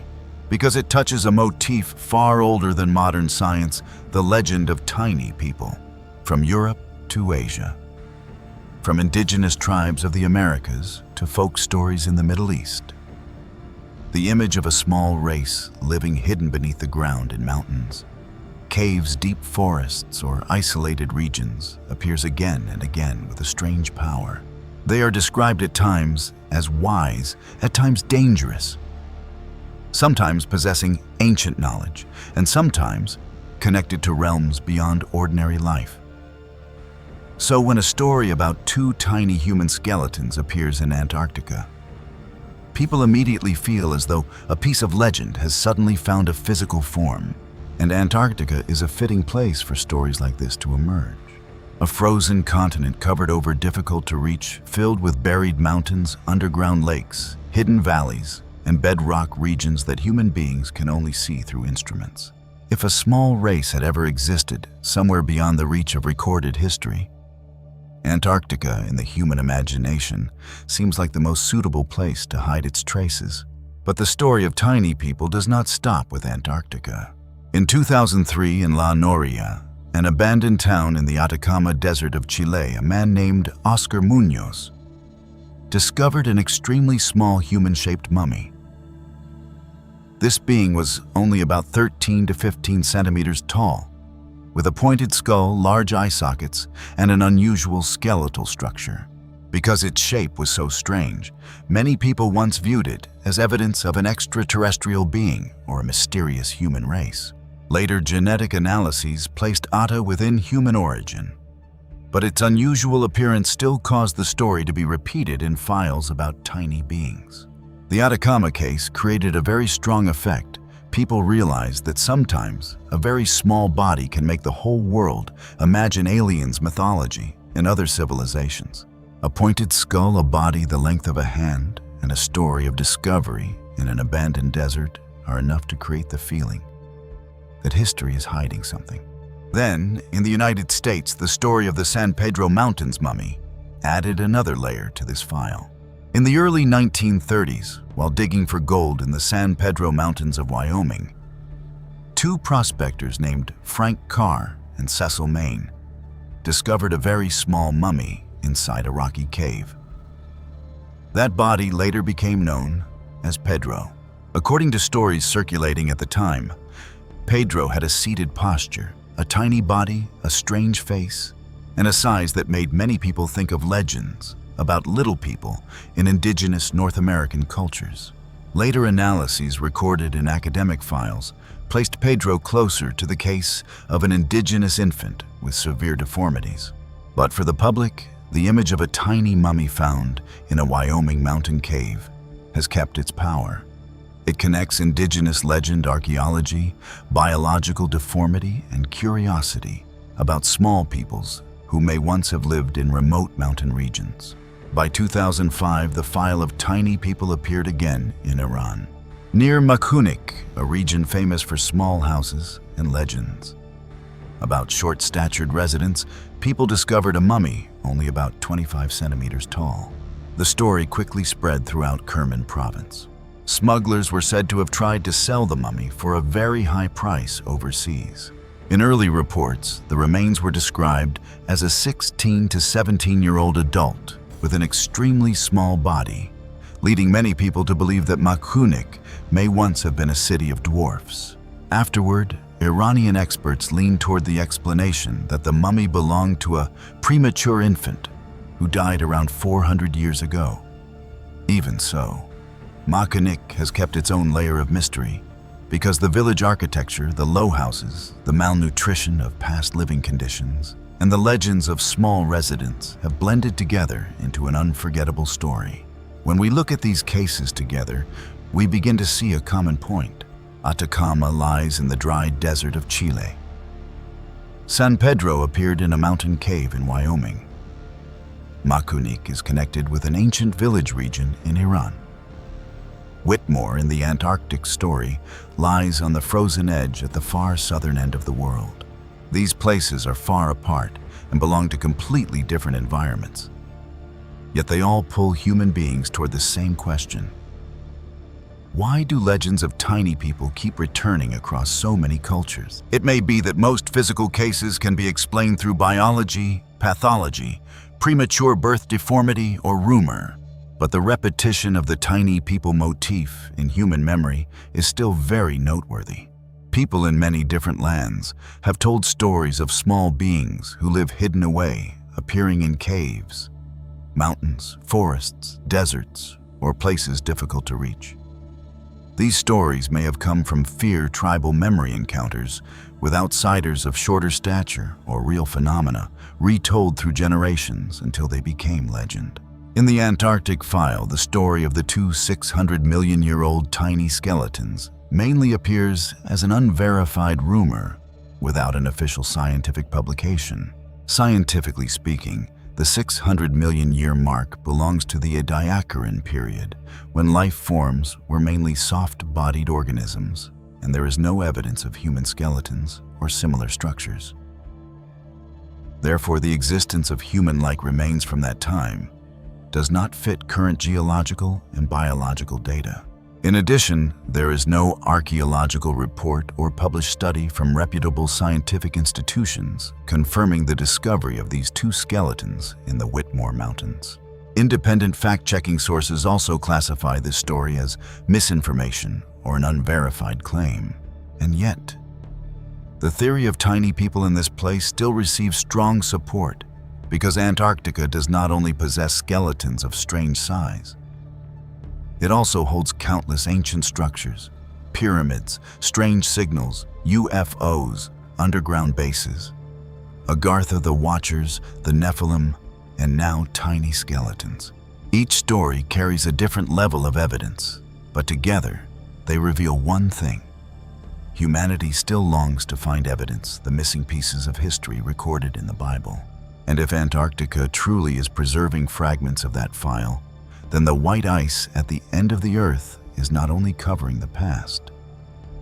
It is waiting for the day when human beings become humble enough to understand that the history of this world is deeper, stranger, and far more serious than we ever imagined. Ningen. the mystery of the 30-meter human-shaped sea monster in Antarctica. And while the evidence about tiny people is still enough to leave viewers unsettled, another creature far larger, far colder, and also difficult to explain in any ordinary way, silently haunts the waters surrounding Antarctica. People call it Ningen. In Japanese, Ningen means human being. But the rumors surrounding this creature lead listeners into a completely different realm. Icy seas, freezing polar nights, research vessels quietly moving across the Southern Ocean, and then in the middle of the dark water, a pale white form dozens of meters long, rising up like a gigantic human shadow. According to stories circulating through Japanese online communities, Ningen is described as a human-shaped creature living in the cold waters near Antarctica. Its body is pale white like snow, smooth, and lacking many details. Sometimes it is said to have arms, legs, and a faint face, but without the clear features of a normal human being. Some say it looks like a giant person floating on the surface of the sea. Others describe it as a very large, soft white mass, long and silent, drifting beneath the ice. What makes the story so haunting is its size. In many rumors, Ningen may be 20 or 30 meters long. At that size, it reaches the scale of the largest whales that have ever lived in the southern waters. But the described shape makes people shudder, an upper body resembling a human being, white skin, a drifting posture, unusually long limbs, and a face that is almost blank. The earliest stories about Ningen are often linked to Japanese sailors, marine research vessels, and voyages in the Southern Ocean. In one famous version, a sailor said that his crew was tracking a strange object on radar in the middle of the night. At first they thought it was a submarine or a large block of ice drifting near the ship. When they moved closer, that pale white shape rose beneath the water so large that the entire crew stood frozen. It moved slowly. It did not rush toward them. It did not make any violent sound. It simply drifted beneath the cold water as if the ocean itself were hiding a gigantic body. Then, when the lights shone down, or when the ship made a loud noise, the creature disappeared very quickly into the dark water. No tissue sample, no body washed ashore, no creature brought up from the sea. Only the story remained, along with a few blurry images, disputed videos, and the feeling that beneath the Southern Ocean, there is something human beings have not yet named correctly. That very uncertainty has made Ningen one of Japan's most famous modern cryptids. Unlike ancient sea monsters with history stretching back hundreds of years, Ningen carries a very new atmosphere. It grew up in the age of the internet, where a short story on a forum can spread across the world in only a few days. Many cultural researchers believe Ningen became prominent in Japanese online spaces in the early 2000s, especially through forums such as 2channel, and was later expanded by paranormal websites, UFO magazines, and international cryptozoology communities. This creates a very interesting perspective. Ningen could be an undocumented sea creature, but it could also be a creature born from the media age, from fear of the ocean, from blurry photographs, from memories of whales, and from human imagination before the most remote sea on the planet. Scholars of modern folklore call this kind of phenomenon media lore, meaning a legend created, nourished, and transformed within the media environment. Ningen, therefore, is both like a sea monster and like a mirror reflecting the way modern human beings create mythology. It does not only drift in the Antarctic Sea, it also drifts through the internet forums, videos, illustrations, paranormal programs, and the imagination of millions of people. But if we see Ningen only as an online joke, we miss a deeper layer. Why is this image so captivating? Why must it have a human shape? Why does it appear in Antarctica, a place so cold, distant, white, and almost beyond the lived experience of most of humanity? In Japanese culture, the sea has always carried many layers of mystery.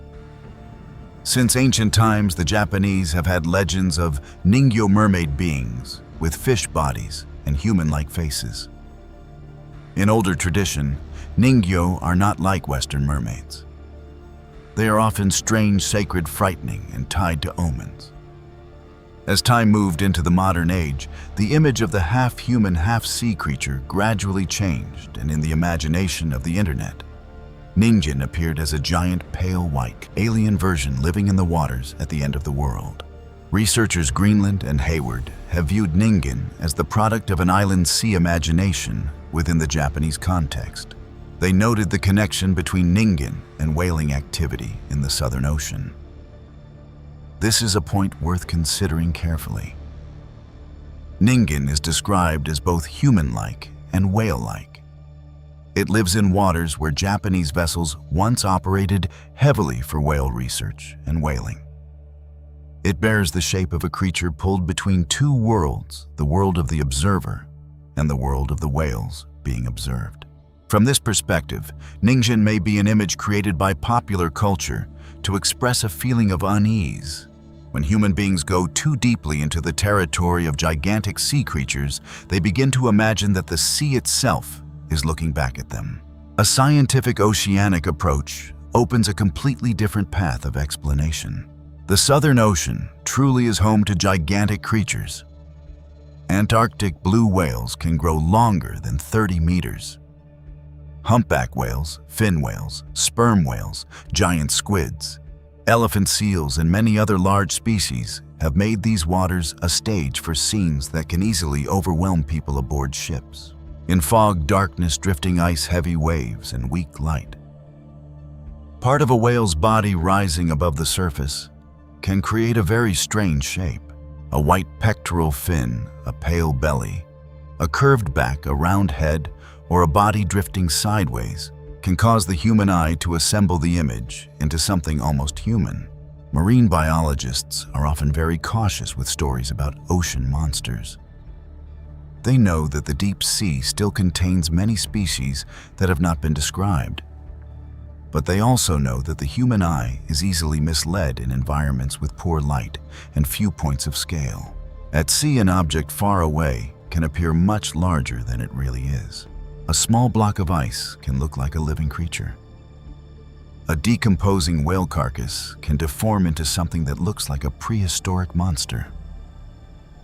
A white whale or the bright underside of a whale can become a human body in later retellings. Researchers of cryptid phenomena often mention a familiar issue.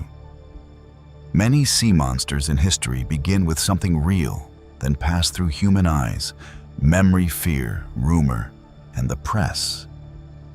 After several retellings, a decomposing shark can become a sea serpent.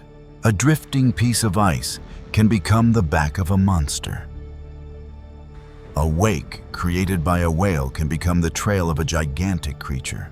With Ningen, the possibility of misidentifying whales or drifting ice is often raised by skeptics. A blue whale longer than 30 meters can absolutely reach the size described in Ningen legends. A humpback whale rolling its body and lifting its pectoral fin through the water can create the shape of a giant arm. An albino individual or a pale patch of skin seen through cold water and ship lights may appear like a pale white body. Add fog, darkness, and fear of the polar region, and that image can easily turn into a half-human, half-sea creature. But natural explanations still do not satisfy everyone's curiosity. Because in the stories, Ningen is not only a large animal. It is described as a creature with awareness, able to react to its surroundings. Some say the creature seemed to know that the ship was watching it. Some say it disappeared as soon as it was noticed. Some believe that videos of Ningen have been kept hidden by Japanese research groups or agencies connected with deep sea surveys.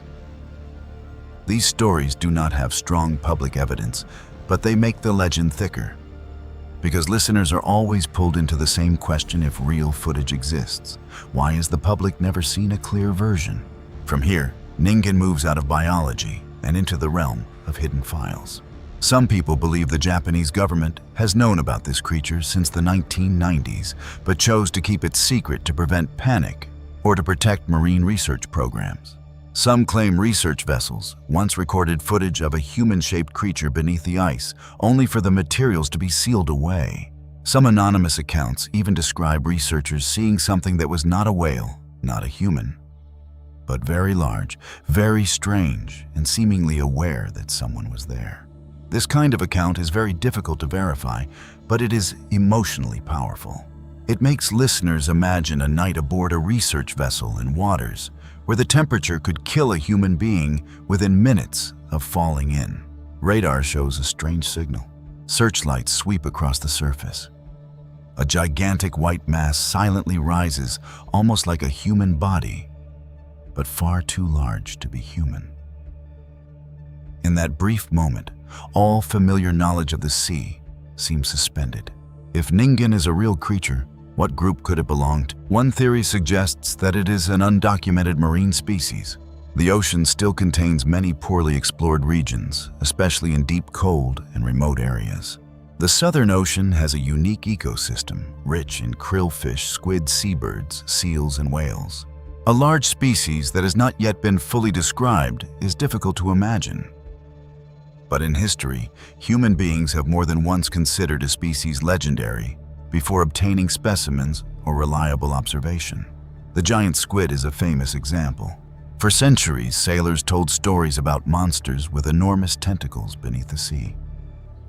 Later, science confirmed that the giant squid is a real creature.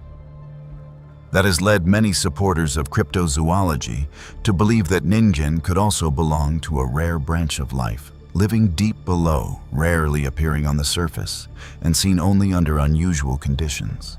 Another theory views Ningen as a descendant of some ancient form of sea people.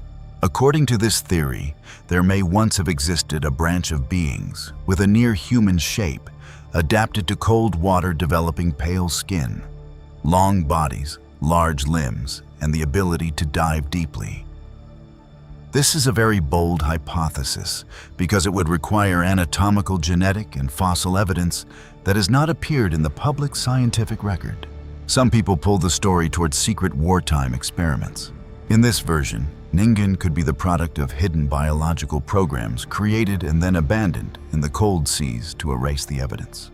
That theory blends with stories about bases beneath the ice, UFOs, Neuschwabenland, military technology, and experiments that crossed moral boundaries. It is very attractive to those who believe Antarctica is where major powers once hid programs that were never revealed. A more cautious view sees Ningen as an internet legend. In this view, Ningen began on Japanese forums, grew through blurry images, unverifiable videos, and paranormal websites. It carries the exact structure of a modern online legend. Anonymous witnesses, silent government agencies, a remote land, unclear images, a gigantic creature, and the feeling that the truth is being hidden. Each element is captivating on its own. When combined, they create a creature almost designed to haunt the imagination of the internet age. But official silence makes the story live longer, because the Japanese government has never launched a major media campaign to debunk Ningen in the way the public might expect. Many people take that silence as a suspicious sign. In reality, governments usually do not respond to every internet legend. But in the psychology of those who believe in hidden files, silence can always be interpreted as a layer of sealing. And the less official information there is, the easier the legend spreads. This is the power of Ningen. It stands in three realms at once. The first realm is marine biology, where whales drifting ice, decomposing bodies, and harsh viewing conditions can create major misidentifications. The second realm is modern folklore, where the internet creates new creatures from images, stories, fear, and collective imagination. The third realm is the Antarctic mystery file, where everything from pyramids, UFOs, underground bases, strange signals, tiny people, and buried civilizations can be drawn into one great story about what lies beyond human sight. And that intersection is what makes Ningen unforgettable. If it is only a whale, why does the image of a giant white human cling so tightly to the imagination? If it is only an internet legend, why do people still feel that Antarctica is such a fitting place for a creature like this to exist? If it is an undocumented species, Why does it appear so close to the human form, as if the deep sea were returning to us a distorted version of ourselves? When placing Ningen into the biblical flow of the video, we need to move very carefully. The Bible does not speak of a monster named Ningen in Antarctica, but the Bible contains many images of the sea as a place holding powers that make human beings tremble. In the Old Testament, the sea is often connected with depth chaos, great creatures and things beyond human control. The book of Job speaks of Leviathan, a powerful sea creature that forces human beings to recognize their limits before the creation of God. The Psalms also speak many times of great creatures under the sea as part of the world ruled by the Lord. So Ningen can be placed as a modern question, standing beside those ancient images. The Antarctic Sea becomes a region that human beings study with scientific equipment, while also seeing it through a very old fear. The fear that beneath the water are things larger than us, stranger than us, and existing beyond every list of names human beings have written down. This brings us back to the lesson of the book of Job. When God questions Job about the sea, the snow, the hail, the stars, and great creatures, He's reminding human beings that this world is wider than their understanding. Human beings can name many species. Human beings can measure depth, draw maps, attach tracking devices to whales, and record calls beneath the sea. But before the most remote, coldest, and deepest regions, the right attitude is still humility. Ningen, whether it is a real creature, a natural misidentification, or an internet legend, still does what every ancient sea monster once did. It forces human beings to look into the ocean and admit that we do not yet possess everything. In the deep cold of the Southern Ocean, where drifting ice looks like white stone cities and the water can swallow light itself, the image of a 30-meter human-shaped creature drifting beneath the surface becomes a powerful symbol. It is as if the ocean is holding a question for humanity. Are we only seeing whales through the fog?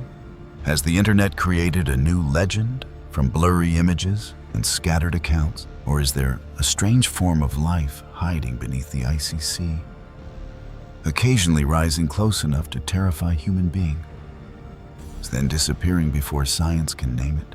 And if one day that black water truly returns clear evidence of a 30-meter human-shaped creature, would you have enough courage, setting aside every prejudice, to believe in the existence of this being?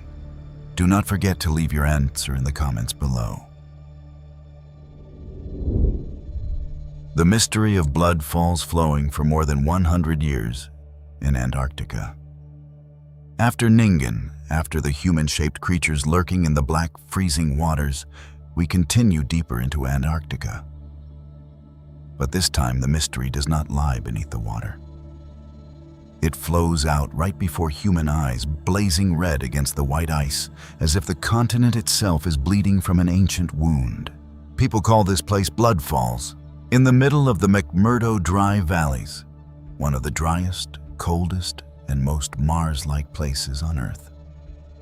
Taylor Glacier lies silent among rock ice and wind. From a distance, the landscape seems almost motionless. Gray mountains, white ice, Lake Bonny frozen hard beneath pale light. But at the edge of the glacier, a dark red stream suddenly flows out, spreading across the ice like blood from the body of a giant. The sight is enough to leave anyone who sees it for the first time speechless. It is not pale pink. It is not a faint orange streak. That flow is sometimes deep red, sometimes reddish brown, sometimes like old blood clotting on snow. In a world made almost entirely of white, gray, and glacial blue, that red color looks too alive, too unusual, too much like a sign rising from beneath the earth. In 1911, geologist Griffith Taylor and an Antarctic expedition recorded this phenomenon. Since then, Taylor Glacier has carried a secret that has puzzled science for more than 1 century. At first, many people thought the red color came from algae or small organisms living on the surface of the ice. But the more researchers studied it, the deeper the story went beyond the outer layer of white ice and straight into a world sealed beneath the glacier. The legend begins with that very image, a red stream flowing through a land that seems almost dead. A waterfall of blood appearing in a place where people once thought there was only ice and stone. A red stain lasting for more than 100 years, like a reminder that Antarctica still has things quietly moving beneath its silence. For those drawn to mystery, Blood Falls is not only a geological phenomenon, it is like the wound mouth of the White Continent. It makes people imagine that beneath the ice there is a world imprisoned, an underground lake sealed away, an ancient memory still leaking out little by little after thousands, even millions of years. In many retellings, Blood Falls is compared to the blood of the earth. Antarctica is covered in ice like a gigantic shroud.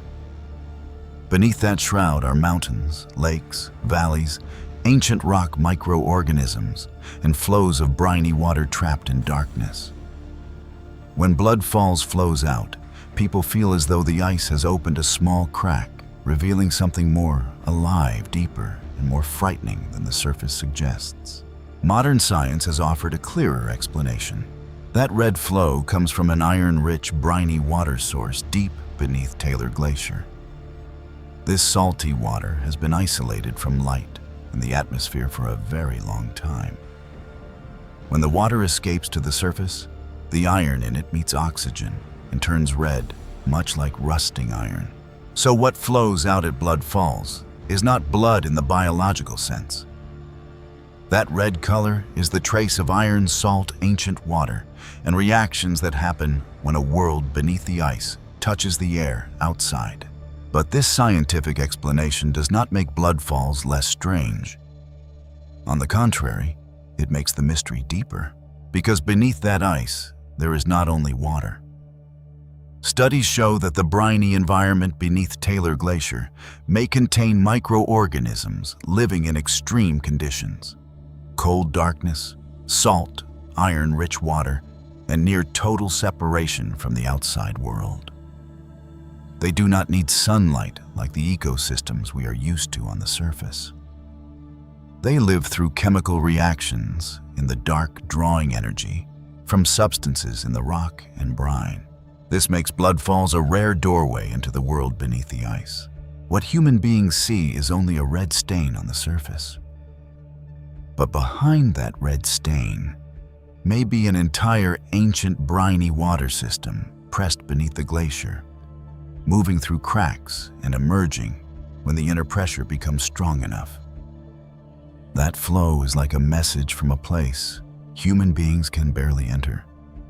There is still life in darkness. There is still movement under the ice. And there are still small worlds existing outside all the conditions we consider normal. This is exactly where Blood Falls touches legend more powerfully than any scientific number. In the human imagination, where there is blood, there is life. Sin, sacrifice, war, or judgment. Red against white ice always feels like a sign. It reminds viewers of ancient stories where the ground cries out because blood has been shed, where water changes color before a plague, where nature becomes a language warning humanity. The Bible also contains very powerful images of blood and water. In Genesis, after Cain kills Abel, God says that Abel's blood cries out from the ground. That is one of the first images of blood in human history. Blood tied to crime responsibility and judgment. In Exodus, the water of the Nile turns into blood during the plague against Egypt as a sign that forces an entire empire to face the power of God. In Revelation, water, the sea, and blood continue to appear in scenes of final judgment, where nature becomes the stage of divine justice.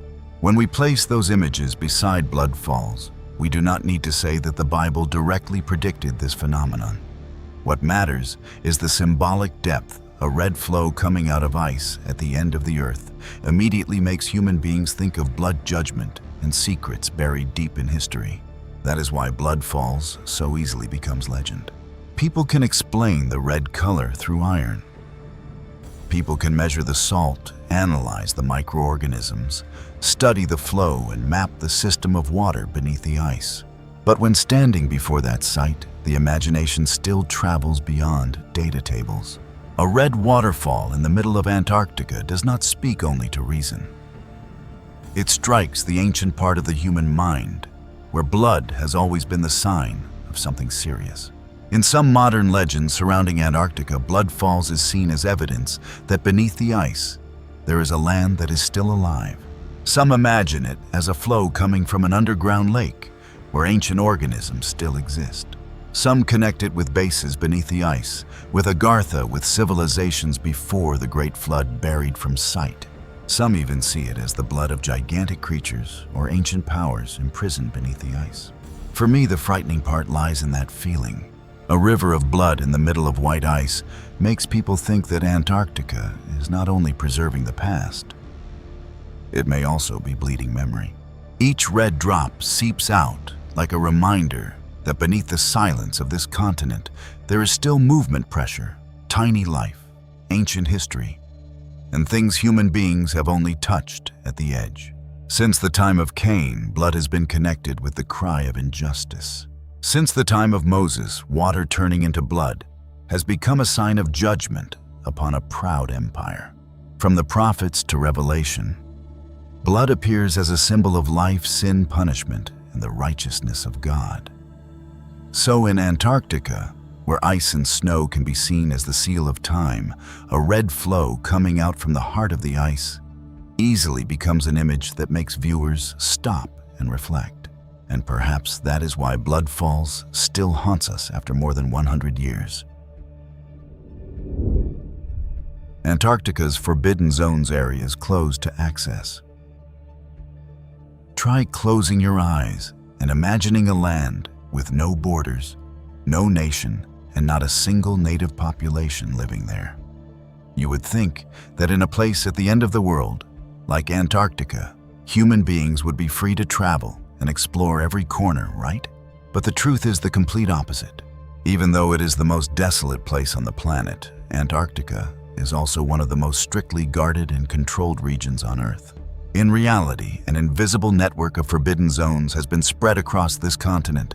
No camping allowed, no landing allowed, no flying over certain areas, and absolutely no curious exploration allowed. What is being hidden in a place where there should be nothing but ice and snow? All these restrictions began with a historic document called the Antarctic Treaty, signed in 1959. On the surface, this was a great peace treaty. It banned all military activity, banned nuclear weapons testing, and banned the exploitation of resources on this continent. But if you place it in its historical context, you will see something almost chillingly irrational. 1959 was the height of the Cold War.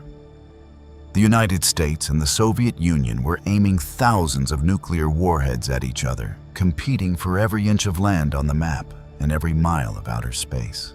Yet somehow, in a strange way, these two superpowers that could not coexist under the same sky obediently sat down at the negotiating table and agreed to protect a giant, supposedly worthless block of ice at the South Pole. They created countless vague regulations and established specially protected areas that even the world's leading scientists cannot enter without approval at the highest level. Why would they need to guard a desolate land so carefully? A typical example of this forbidden nature is Dome A, or Argus Dome, the highest point on the Antarctic ice plateau. This place has conditions so extreme that no living organism, not even the hardiest bacteria, can survive on the surface. Temperatures can fall to -80 degrees Celsius, and yet many independent researchers and conspiracy theorists have whispered about a secret buried there. They believe that beneath the ice of Dome, a satellite's detected an extremely powerful magnetic anomaly. The magnetic field there is said to be so disturbed that it disables navigation equipment, exactly like the experience Admiral Byrd once recorded in his diary. And as soon as this anomaly was discovered, every civilian survey project around that area was immediately suspended for reasons never clearly explained.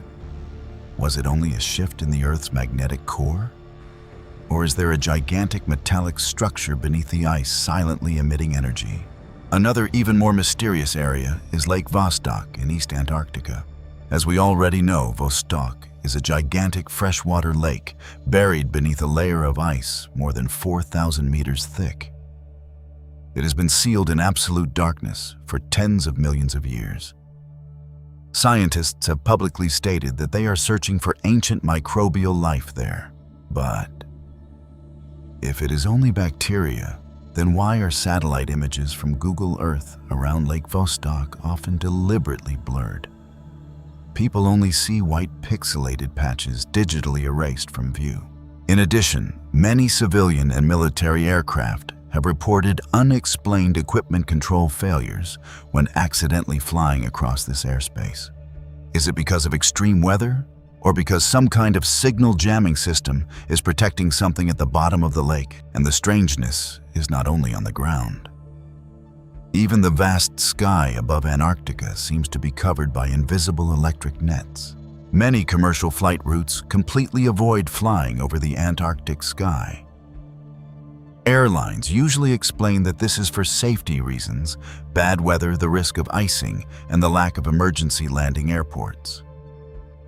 That explanation sounds very reasonable, but some former pilots have boldly shared chilling experiences on closed aviation forums. They say that when their aircraft accidentally approached certain coordinates not marked on normal aviation maps, the radar screens immediately began flashing. They received urgent automatic warnings from the automated air traffic control system, ordering them to turn away immediately. If Antarctica is truly a wild, ownerless land, then who is setting up and operating such a strict airspace warning system? Why must access be forbidden to lands where even life itself refuses to exist? Researchers of the underworld have reason to believe that those treaties are only a handshake meant to blind the world. Beneath that white ice, there may not only be secret bases belonging to extraterrestrial beings, it may very well be the great ruins of the civilization before the Great Flood, the prison of the Watchers, or the legendary kingdom of Agartha. The world's great powers, although always in conflict on the political chessboard, may have chosen compromise when facing a secret beyond imagination, one that directly threatens the religious order and power structure of all humanity.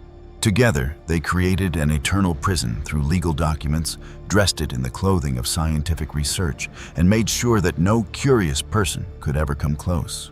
And if these suspicions are correct, then perhaps the greatest secrets, the most terrifying chapters of our planet's history, are still lying silent beneath that white cloak.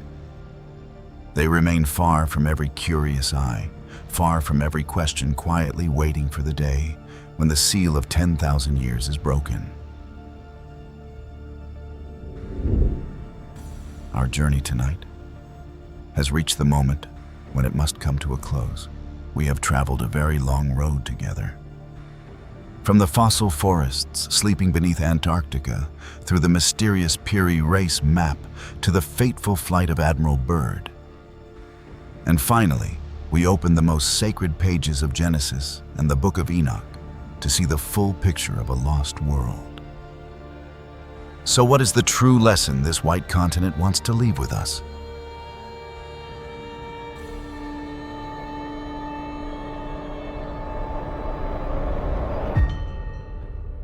Antarctica is not only a frozen continent, it is a gigantic mirror of history and also a great warning. The greatest lesson does not lie in whether we find flying saucers, discover a crystal city, or prove the existence of the Watchers. The core lesson lies in the collapse of the first civilization itself. The world before Noah was once magnificent. It once forged iron and steel, built fortified cities, and played music of extraordinary beauty. Yet it was still erased. It was erased not because it lacked technology. It was destroyed because it allowed pride, violence, and greed to cross the boundaries of morality.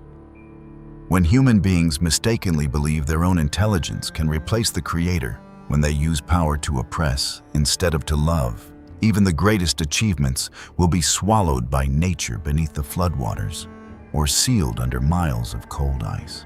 The most frightening thing is not the Nephilim monsters sleeping beneath that ice.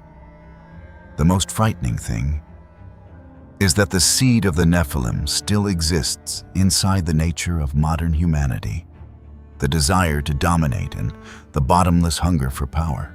No matter how far humanity advances, even if we split the atom or send spacecraft to Mars, if we lose humility and reverence before the eternal laws of the universe, then we will eventually build a frozen tomb for our own civilization. But that is the story on the grand scale. The story of empires, time, and human history. And now, this moment belongs only to you. Step back from the roaring currents of history. The ice of Antarctica is tens of thousands of miles away from you. The ruins of the old world have receded deep into the past. In this room right now, there is only safety and stillness surrounding you. No more conspiracy theories, no more century-old secrets, no more noise and pressure from the long day behind you. Let time keep what belongs to the past. Let the things beneath the world continue sleeping in silence. Your only task now is simply to let go. Take a deep breath and feel the clean air filling your chest. Then slowly breathe out, releasing every weight pressing down on your shoulders. Allow your body to sink deeper into the mattress. Allow your nervous system to rest. You are only a small, peaceful living being drifting gently in the vastness and tenderness of the universe. Close your eyes. You are safe. Everything is in its proper place. May you have a deep, dreamless sleep. And I will meet you again on the next journeys of SleepCodex. Good night.